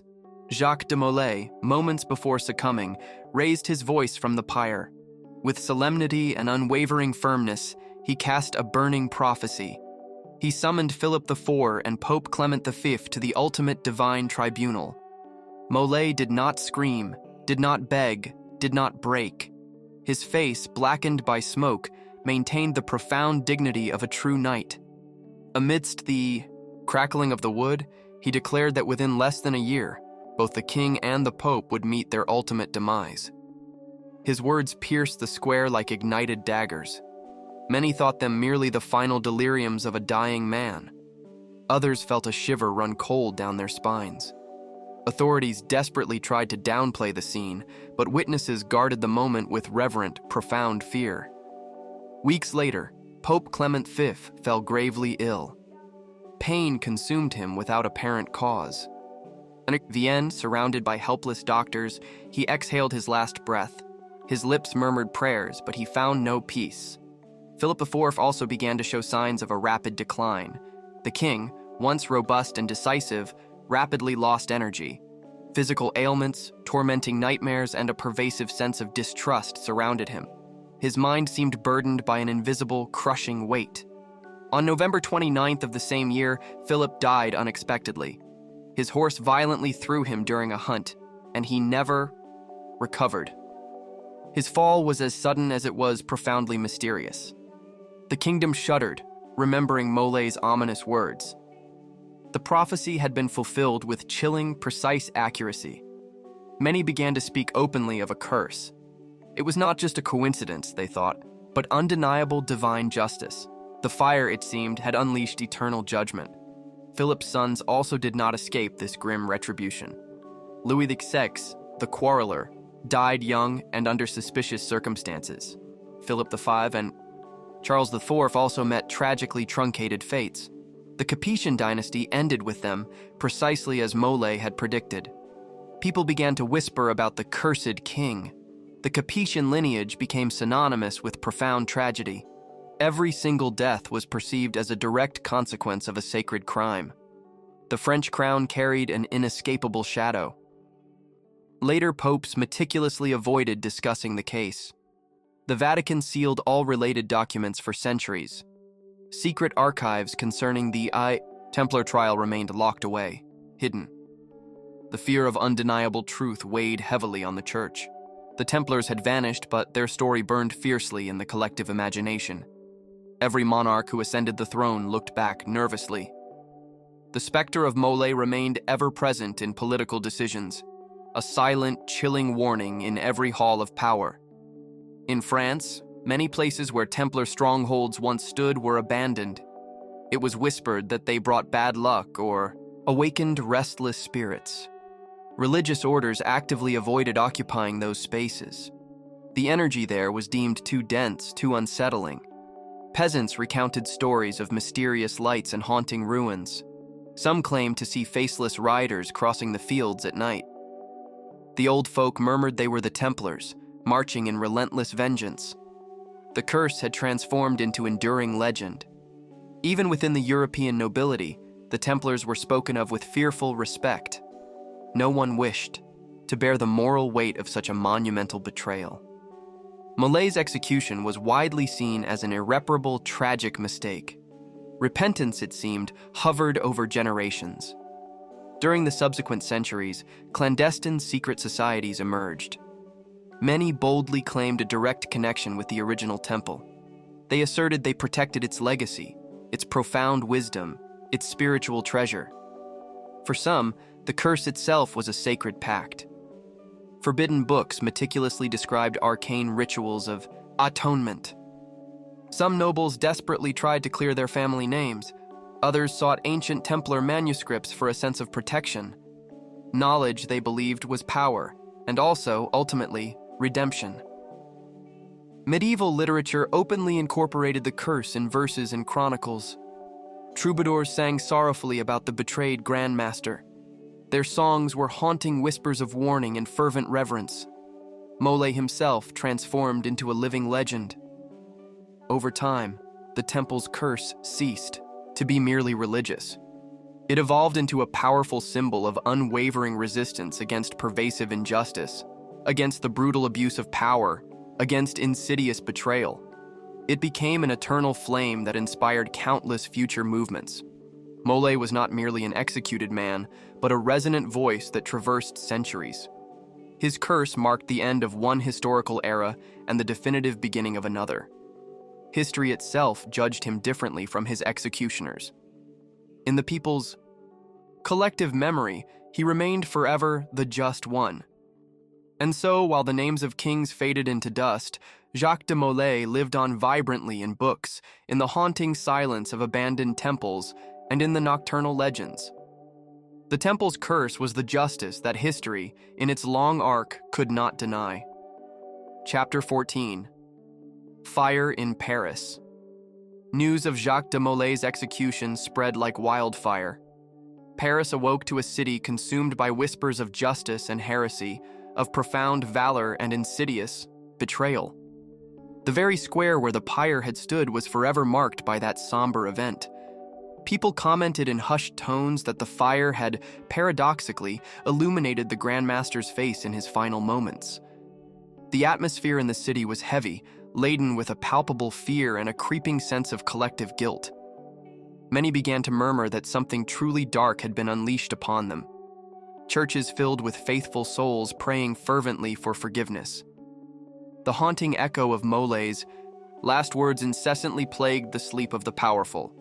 Paris, the vibrant capital of the kingdom, had become the grim stage for a profound spiritual tragedy. It was not merely the death of a man, but the symbolic burial of a sacred legacy. The temple's gates were now sealed. Its once imposing walls, which had formerly inspired immense respect, were now viewed as a source of dark superstition. Nobles discreetly avoided mentioning the Templars aloud. Merchants whispered nervously of an ominous curse. Some claimed to have witnessed strange shadows subtly crossing the streets near the execution site. The city simply could not escape the indelible mark of what it had witnessed. Philip IV relentlessly tried to restore order through stern decrees and enforced silence. He commanded inscriptions to be erased, Templar symbols to be destroyed, and all witnesses to be silenced. But the fire that had consumed Mole proved impossible to extinguish. It had ignited something profound and unyielding in the collective consciousness. In monasteries, monks quietly debated Mole's soul. Some considered him a saintly martyr, others a treacherous heretic, but all profoundly agreed that his death had been far from clean. A palpable pain hung heavy in the air, as if the entire city bore the weight of a collective sin. Surviving Templars desperately hid or fled the kingdom. They knew punishment could reach them at any moment. Some sought refuge in distant Scotland, in Portugal, or even deep within the shadows of France itself. Others simply changed their names and abandoned the sword altogether. The temple's vast properties were systematically confiscated by the crown. But mysteriously, many assets vanished without a trace. Archives, treasures, and profound secrets vanished amidst the ensuing confusion. Many believed it was the clandestine work of the remaining faithful. The common people began to discreetly place candles at the execution site. Without any official organization, a kind of secret, spontaneous sanctuary was born. Every night, new lights appeared. It was a silent act of profound respect, a wordless prayer for Mole's soul. Tales of prophetic dreams increased exponentially. Ordinary people claimed to have seen the Grandmaster warning of an era's definitive end. Children cried when passing near his death site. Something in the very atmosphere had been irrevocably broken. Nearby buildings began to rapidly deteriorate.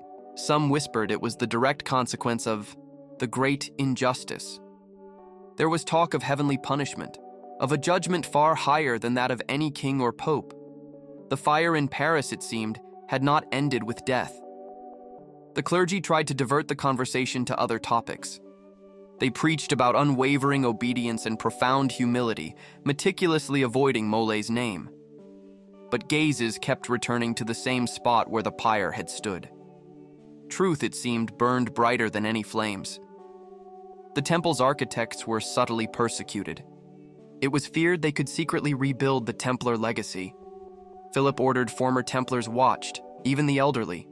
No spark, he vowed, should rekindle the fire he believed he had so meticulously controlled. But the flame had moved, now burning fiercely in the hearts of the common people. Mole became an enduring symbol of bravery. His name was scrawled on alley walls.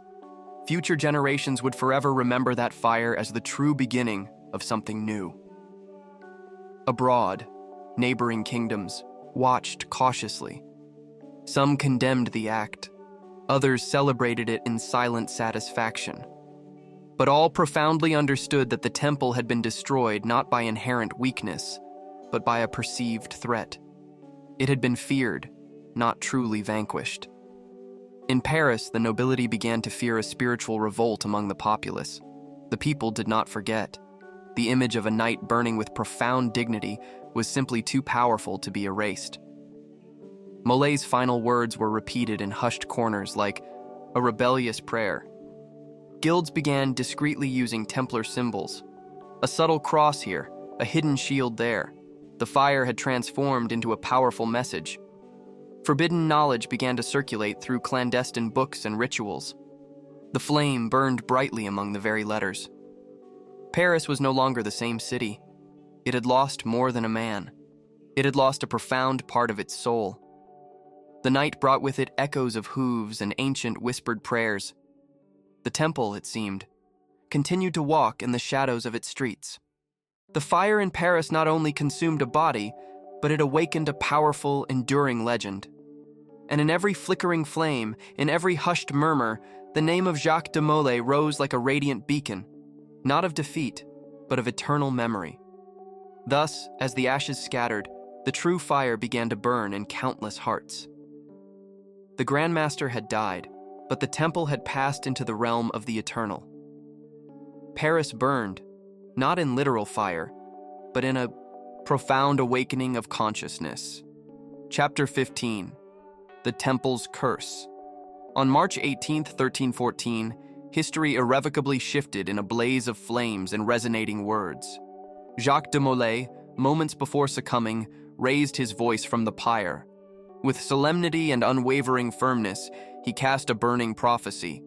He summoned Philip IV and Pope Clement V to the ultimate divine tribunal. Molay did not scream, did not beg, did not break.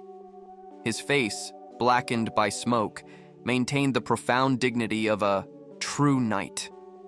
Amidst the crackling of the wood, he declared that within less than a year, both the king and the pope would meet their ultimate demise. His words pierced the square like ignited daggers.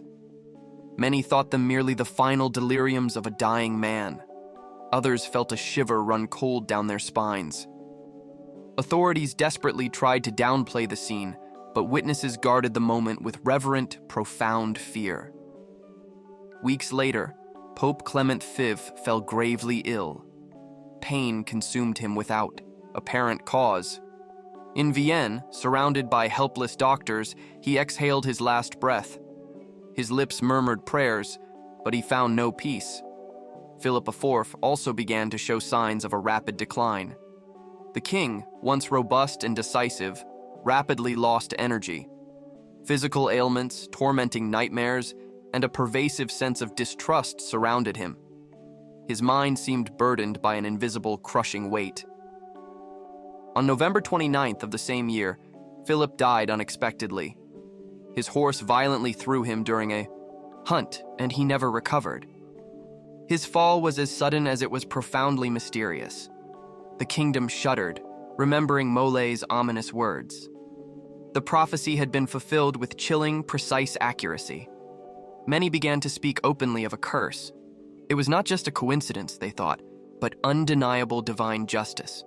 The fire, it seemed, had unleashed eternal judgment. Philip's sons also did not escape this grim retribution. Louis X, the quarreler, died young and under suspicious circumstances. Philip V and Charles IV also met tragically truncated fates. The Capetian dynasty ended with them, precisely as Molay had predicted. People began to whisper about the cursed king. The Capetian lineage became synonymous with profound tragedy.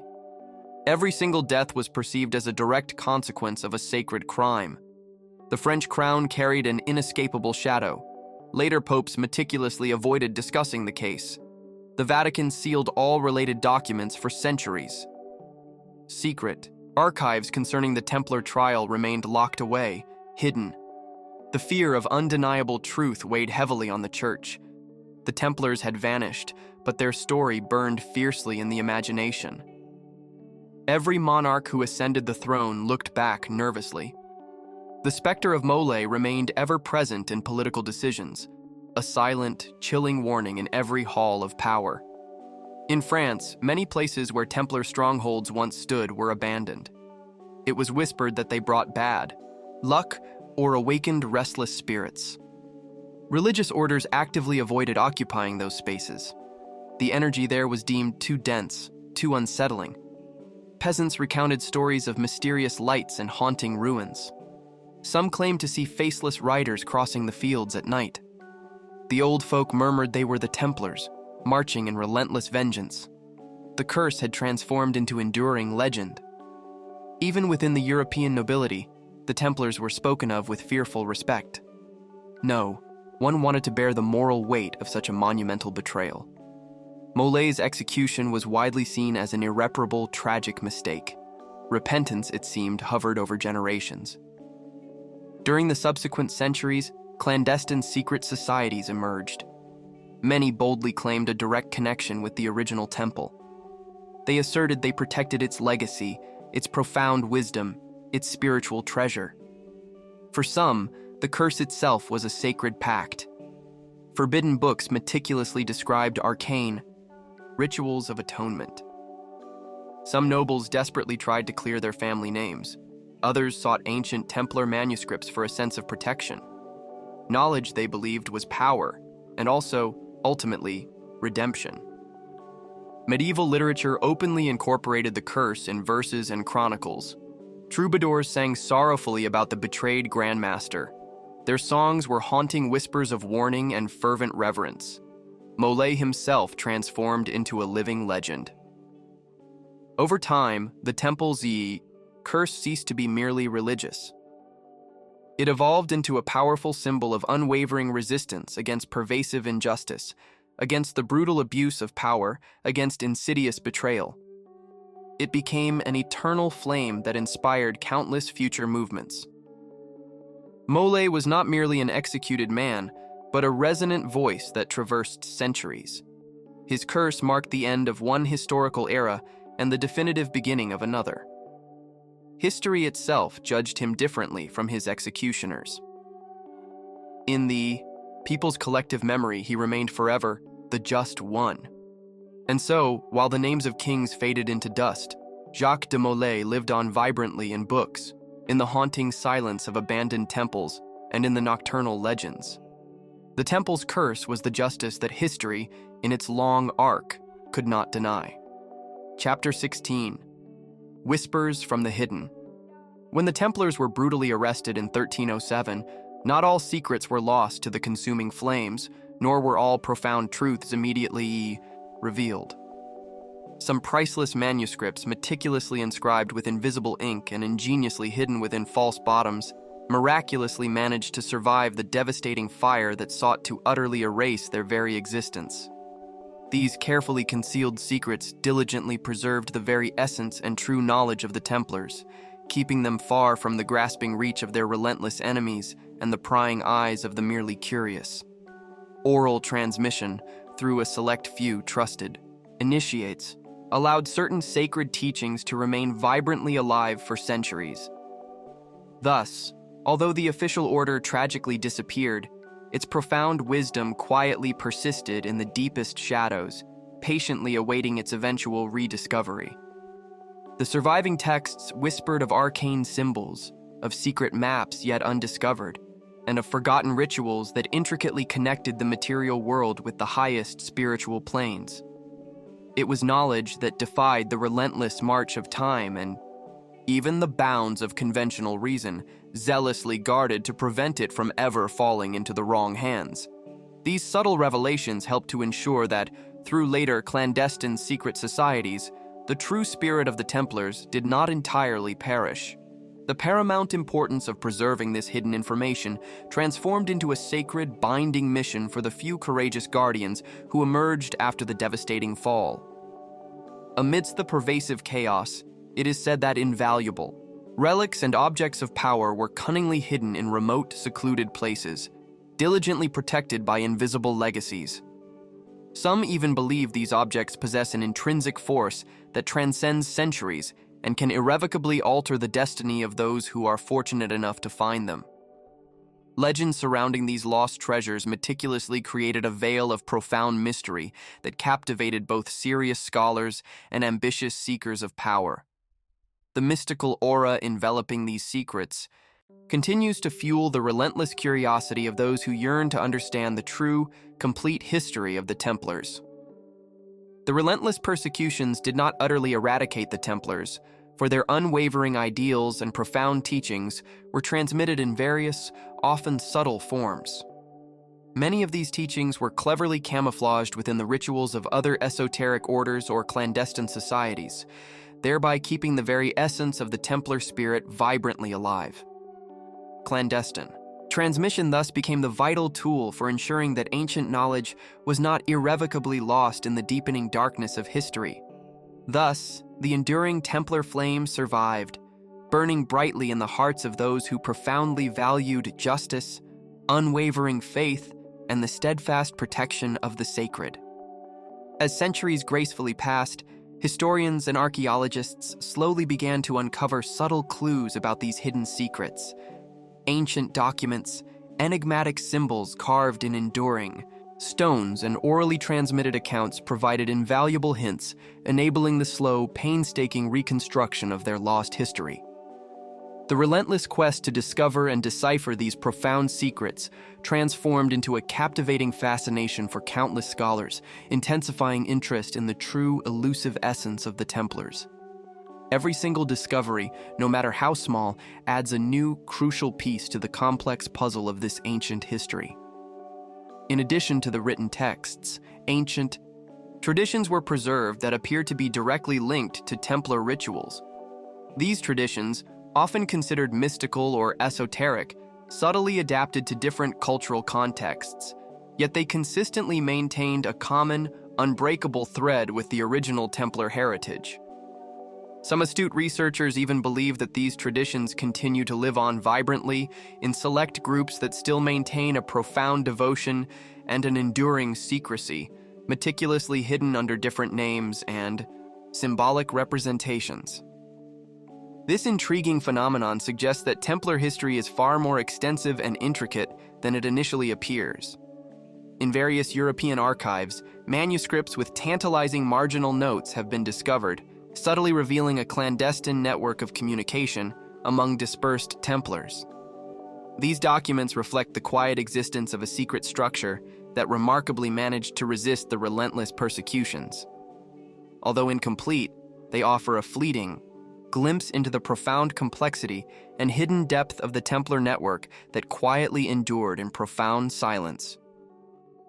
Reconstructing this secret network raises compelling new questions about the true extent and enduring influence the order managed to maintain for centuries.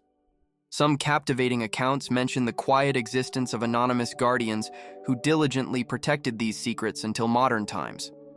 These devoted custodians steadfastly prevented priceless texts and sacred objects from ever falling into the wrong hands, often courageously risking their own lives to keep the sacred truth utterly intact. Loyalty to the Templar cause proved stronger than any external threat. Their enduring legacy stands as a powerful testament to the strength of unwavering commitment to higher ideals, even in the most profoundly adverse circumstances. The pervasive fascination with these secrets that miraculously survived the fire is vividly reflected in popular culture, with countless literary and cinematographic works actively addressing the theme. However, the delicate line between reality and captivating fiction often blurs, profoundly complicating the true understanding of their genuine history. This necessitates rigorous study and meticulous preservation of authentic documents to truly distinguish enduring myth from genuine legacy.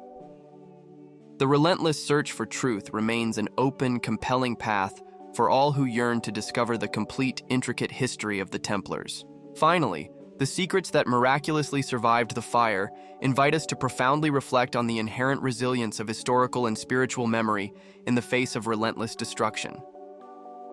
Templar history does not end with their tragic fall, but lives on vibrantly in its profound mystery and in the enduring heritage it bequeathed to all of humanity. To truly discover these secrets is to connect intimately with a past that continues to subtly influence our present. Chapter 17: Legacy in Shadows and Light. After the tragic fall of the Order of the Temple, its enduring legacy did not vanish into oblivion. Instead, it transformed and found clandestine refuge in secret lodges and cryptic manuscripts that miraculously survived through the relentless passage of centuries. These secretive societies, often mistakenly confused with Freemasons or Rosicrucians, diligently preserved Templar teachings, sacred symbols, and ancient rituals under a veil of profound mystery. This ensured that invaluable knowledge would not be irretrievably lost to official history's narrative. The meticulously safeguarded manuscripts within these hidden lodges contain everything from precise instructions on sacred architecture to intricate secret codes that only a select few were ever able to truly decipher. Their diligent study reveals a deep and profound connection with ancient spiritual and philosophical traditions, which remarkably transcended mere military struggle. This unveils a mystical and esoteric dimension of the Templars that is often overlooked. These lodges, subtly scattered across Europe and other distant parts of the world, functioned as unwavering guardians of hidden knowledge. Their members, bound by a solemn and unshakable oath of silence, diligently kept Templar teachings vibrantly alive, skillfully adapting them to the changing times without ever losing their original sacred essence. In many intriguing cases, they exerted a quiet yet profound influence on historical events and significant social movements from the deepest shadows, thereby demonstrating that the Order's true power extended far beyond mere swords and castles. Coded manuscripts, emblazoned with hidden Templar symbols, quietly nestled in libraries and secret archives, patiently awaited discovery by those rare individuals possessing the profound wisdom and unwavering patience to interpret them.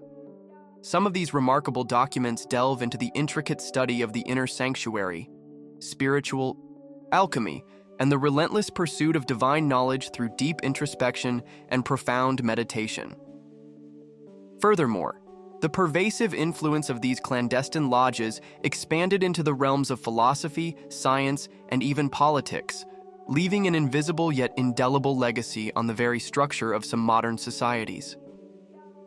The profound impact of the Templar heritage is a subtle yet persistent thread that, though discreet, runs through the rich tapestry of world history, profoundly inspiring the ceaseless pursuit of justice, of truth, and of profound balance. The hidden legacy of the Templars in these lodges and manuscripts also tirelessly fueled countless captivating legends and pervasive conspiracy theories that stubbornly persist to this very day. These stories, sometimes wildly exaggerated, vividly reflect the powerful aura of mystery surrounding the Order and its remarkably prolonged influence. However, beneath the veil of myth lies a fascinating and reality of knowledge preservation and fierce cultural resistance. Exploring these precious documents and gaining insight into the lodges that faithfully guard them means entering a world overflowing with powerful symbols, ancient rituals, and timeless teachings that invite a deeper, more profound understanding of the past and the very essence of the human condition. The diligent study of this legacy forms a vital bridge between visible and invisible history. It is a profound mystery that remains vibrantly alive and continues to awaken the insatiable curiosity of diligent researchers and earnest seekers. The hidden legacy in lodges and manuscripts not only whispers of carefully preserved secrets, but also resonates as a powerful call to keep the sacred light of knowledge burning brightly against the encroaching darkness of ignorance and utter destruction. It stands as an enduring testament to the inherent power of the human spirit to transcend profound adversity and to diligently forge a path towards ultimate wisdom. Chapter 18. Eternal Echoes. The profound echoes of the Templars' fall resonated for countless centuries throughout European history and rich culture. The dramatic events that enveloped the Order marked a profound turning point in the perception of power and the intricate interplay of religious and political influence. The Templars, once revered symbols of unwavering strength and profound devotion, swiftly became figures shrouded in deep, pervasive mystery and enduring controversy. Their abrupt and brutal end created an ambiguous legacy that still powerfully sparks intense interest and fervent debate among rigorous historians and the general public alike. After their official dissolution in 1312, stories about the Templars did not cease. On the contrary, their memory was tirelessly fueled by persistent myths, pervasive theories, and captivating popular legends. This enduring phenomenon vividly reflects how society interprets and transforms complex, historical facts into broader narratives, often brimming with profound symbolism and frequently diverging from strict reality. The brutal persecution and unjust trial left deep, open wounds that many subsequent generations tirelessly sought to understand, relentlessly searching for answers to what truly transpired in those dark, harrowing years. The expulsion and desperate dispersion of the Order's surviving members compelled many to seek refuge in other distant territories or to integrate into new, often clandestine, social and religious structures. Some found sanctuary in Scotland and Portugal, where legends still claim they meticulously preserved crucial secrets and immense riches that were never officially found. This persistent belief has fueled the collective imagination with the captivating idea of a lost treasure and hidden wisdom that the Templars are said to have jealously guarded. Furthermore, the ominous shadow of suspicion regarding the alleged worship of dark symbols like Baphomet never truly dissipated, instead fueling pervasive conspiracy theories that intricately linked the Order to occultism and esoteric mysticism. Although these ideas largely lack solid historical basis, they have undeniably contributed to creating a mysterious and enigmatic aura around the Templars. This phenomenon vividly demonstrates how history can be reinterpreted and cynically used for different purposes at different historical junctures. The Templar legacy also visibly manifested in magnificent architecture and profound culture. Many formidable fortresses and majestic castles they constructed remain as enduring testaments to their immense influence. These impressive constructions, some still proudly standing despite the ravages of time, are visited by thousands of people who feel a profound fascination for the history and powerful symbolism they inherently represent. The Templar Order left an indelible mark on European geography and its collective memory, serving as a powerful source of inspiration for profound literature, captivating cinema, and countless other forms of artistic expression. Templar influence subtly extended to later political and religious aspects, profoundly affecting the delicate balance between monarchy and church. Their tragic fall vividly demonstrated the inherent danger that an order possessing such immense autonomy and vast resources posed to established secular power. Thus, the history of the Templars serves as a powerful example of how the relentless struggle for control can irrevocably shape the destiny of entire institutions. This profound historical event continues to be meticulously studied to better understand medieval power dynamics. The persistent myth of the Holy Grail, frequently associated with the Templars, adds yet another layer of profound mystery and rich symbolism to their enduring legacy.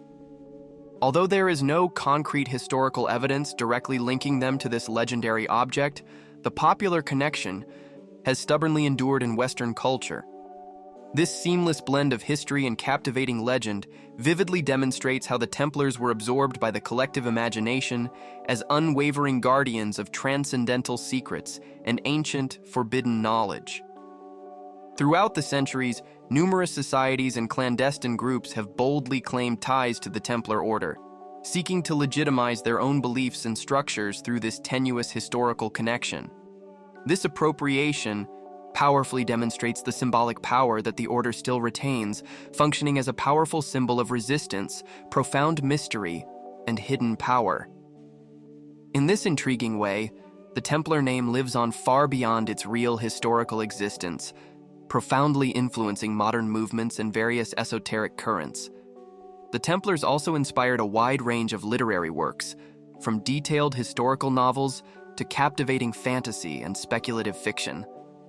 Authors like Walter Scott and Umberto Eco have deeply explored their history and legends in their writings, thereby bringing the Templar figure closer to diverse audiences.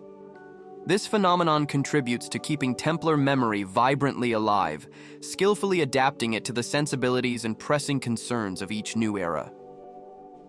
The Templar narrative has thus become an important and enduring cultural reference. The pervasive fascination with the Templars also possesses a significant tourism component. Sites intimately related to the Order, receive countless visitors from all over the world, serving as popular destinations that seamlessly combine history, profound mystery, and breathtaking architectural beauty. This powerful attraction drives local economies and actively fosters interest in the preservation of invaluable historical heritage. Thus, the Templar legacy lives not only in ancient books, but also in the tangible experience of its visible vestiges. In the rigorous academic field, the tragic fall of the Templars continues to be the subject of meticulous investigations and fervent debates. New documents and insightful analyses allow for a deeper, more nuanced understanding of the historical context, the intricate legal processes, and the underlying political motivations behind their relentless persecution. This dedicated work contributes significantly to demystifying sensationalist aspects, thereby offering a more balanced and evidence-based view. Templar history continues to evolve with each new study. The haunting echoes of the Templars' trial have also been powerfully interpreted as stern warnings about the inherent dangers of intolerance and the brutal abuse of power. The cynical use of justice for political ends and the ruthless manipulation of evidence are themes that still resonate profoundly today. Therefore, Templar history offers invaluable lessons for the critical analysis of judicial systems and political authorities. Their fall thus becomes a powerful symbol of profound historical injustice. Some diligent researchers have pointed out that the pervasive interest in the Templars reflects a deeper human search for answers to mysteries and enigmas surrounding the past. This phenomenon of pervasive fascination with the unknown vividly demonstrates how history intricately intertwines with the human desire to find profound meaning and a deep connection with ancient roots. The Templars, with their inherent aura of secrecy and profound tragedy, fulfill this vital role in the collective imagination. The seamless combination of historical facts and captivating legends ceaselessly nurtures this enduring appeal. Furthermore, the representation of the Templars in art and popular culture has consistently evolved over time, skillfully adapting to contemporary contexts. Films, television series, and video games have continuously reinterpreted their image, highlighting different aspects according to the desired narrative. This ongoing process of reinterpretation keeps Templar history vibrantly alive, though sometimes blurring the delicate line between reality and captivating fiction. The cultural influence of the Templars thus extends to multiple fields. Interest in the order has also raised controversies about the veracity of certain accounts and cultural appropriation. Debates among historians, writers, and enthusiasts highlight the inherent difficulties in separating enduring myth from verifiable reality. This constant dialogue is healthy for rigorous historical research as it actively drives new perspectives and innovative methodologies. The Templars continue to be a fertile field for diligent study and profound reflection. Some contemporary groups have attempted to revive symbolic and ritualistic aspects intimately associated with the Templars, striving to connect with a perceived spiritual or philosophical legacy. However, these modern practices bear no direct historical relationship with the original medieval order. This phenomenon vividly demonstrates the enduring power of Templar symbolism and its remarkable ability to inspire different forms of identity. Templar history continuously transforms and reinvents itself over the centuries. The use of the Templar name and iconography in modern contexts also raises compelling questions about historical memory and the ethics of appropriation. Profound respect for historical truth must always be meticulously balanced with creative and spiritual freedom. This ongoing debate reflects the inherent complexity of managing a legacy that has profoundly transcended its original context. The Templar image remains a powerful and multifaceted symbol. Finally, the tragic story of Jacques de Molay and the Templar Order continues to fascinate because it seamlessly combines universal human elements, unwavering bravery, insidious betrayal, absolute power, and profound mystery. Its violent fall and the pervasive injustice suffered resonate as a timeless human drama. Through the enduring echoes of time, its captivating story continues to be told, meticulously analyzed, and perpetually reinterpreted, powerfully demonstrating the enduring nature of certain narratives in human culture. this profound legacy remains vibrantly alive in collective memory. This chapter seeks to offer a deep and insightful look at how the Templars' past continues to profoundly influence our perception of the world and contemporary culture.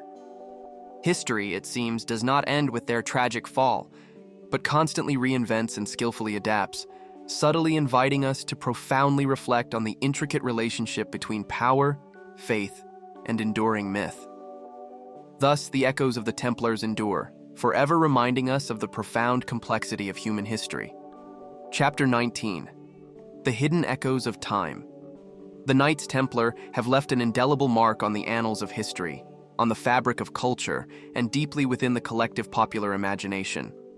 Their story is a rich tapestry filled with fascinating facts and intriguing curiosities that profoundly enrich their enduring legacy, often seamlessly blended with captivating legends that have utterly transcended the relentless march of time. From their sacred founding to their tragic fall, the order inspired not only profound respect and pervasive fear, but also a permanent, insatiable interest that remains remarkably relevant in the modern world. One of the most striking curiosities is the pervasive mystery surrounding their sacred symbols and powerful emblems, which even today continue to generate fervent debates and widespread speculation. The famous emblem of two knights on a single horse, for example, powerfully symbolized profound poverty and unwavering fraternity among its members.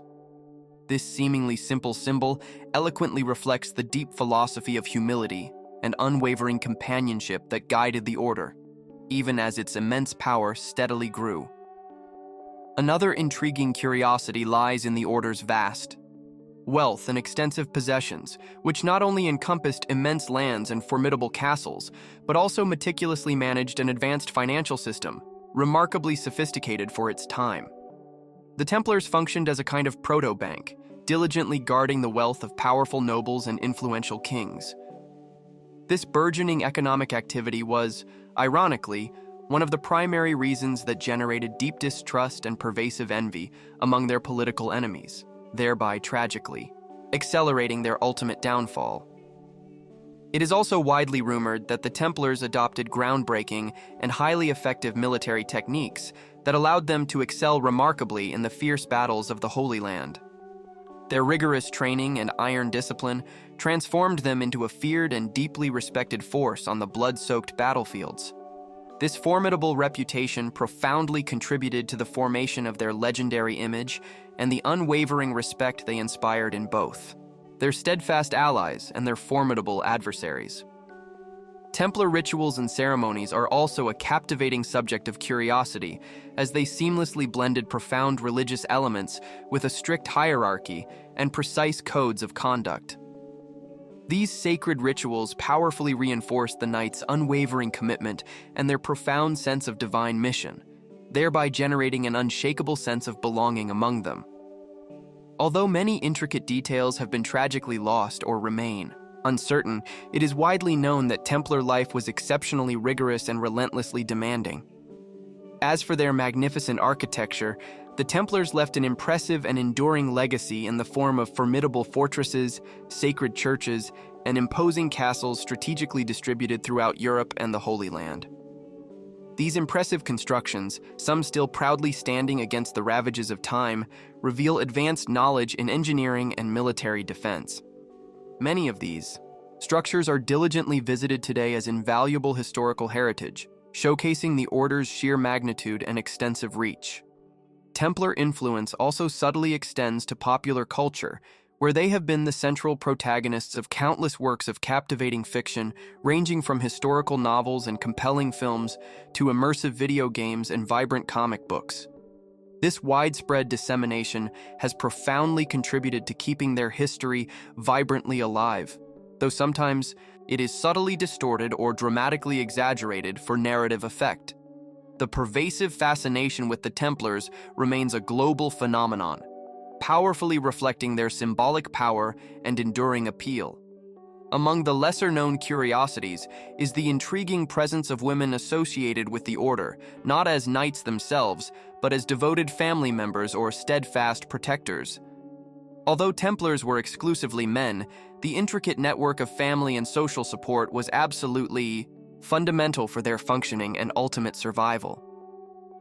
These little explored stories add a deeply human and everyday dimension to Templar history, revealing their profound connections to the broader society. The spiritual and philosophical legacy of the Templars has also been a subject of profound reflection. Some believe that their relentless pursuit of purity, honor, and justice represents a timeless ideal that utterly transcends epochs. Therefore, in certain esoteric and philosophical circles, they are revered as powerful symbols of universal values, although without direct historical connection to their exact historical practices. This intriguing dimension adds profound complexity to their enduring memory. A notable historical curiosity is the intricate relationship between the Templars and other powerful military orders, such as the Hospitallers or the Teutonic Knights. These orders often competed and collaborated at different times, each with its own unique identity and sacred mission.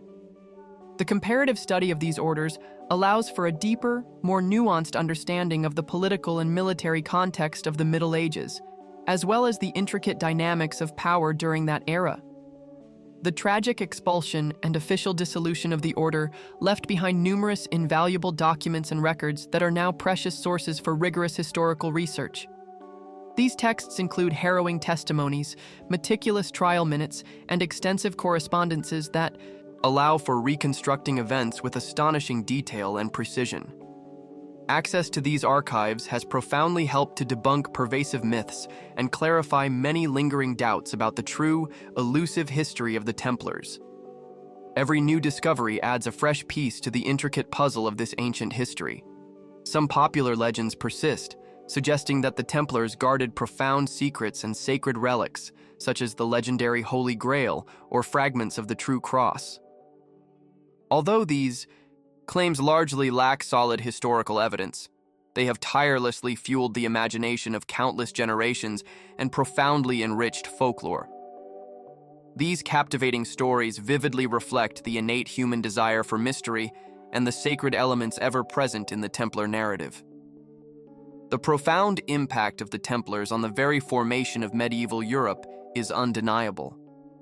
Their pivotal role in the Crusades, their steadfast protection of vulnerable pilgrims, and their resolute defense of strategic territories all profoundly contributed to shaping the continent's political and religious map. Their pervasive influence is still perceived in institutions, in laws, and in traditions that endured long after their physical disappearance. Another interesting aspect is the profound transformation of the Templar image over the centuries. From being portrayed as villains in some narratives to valiant heroes in others, their representation has been consistently shaped by the cultural, political needs of each historical era.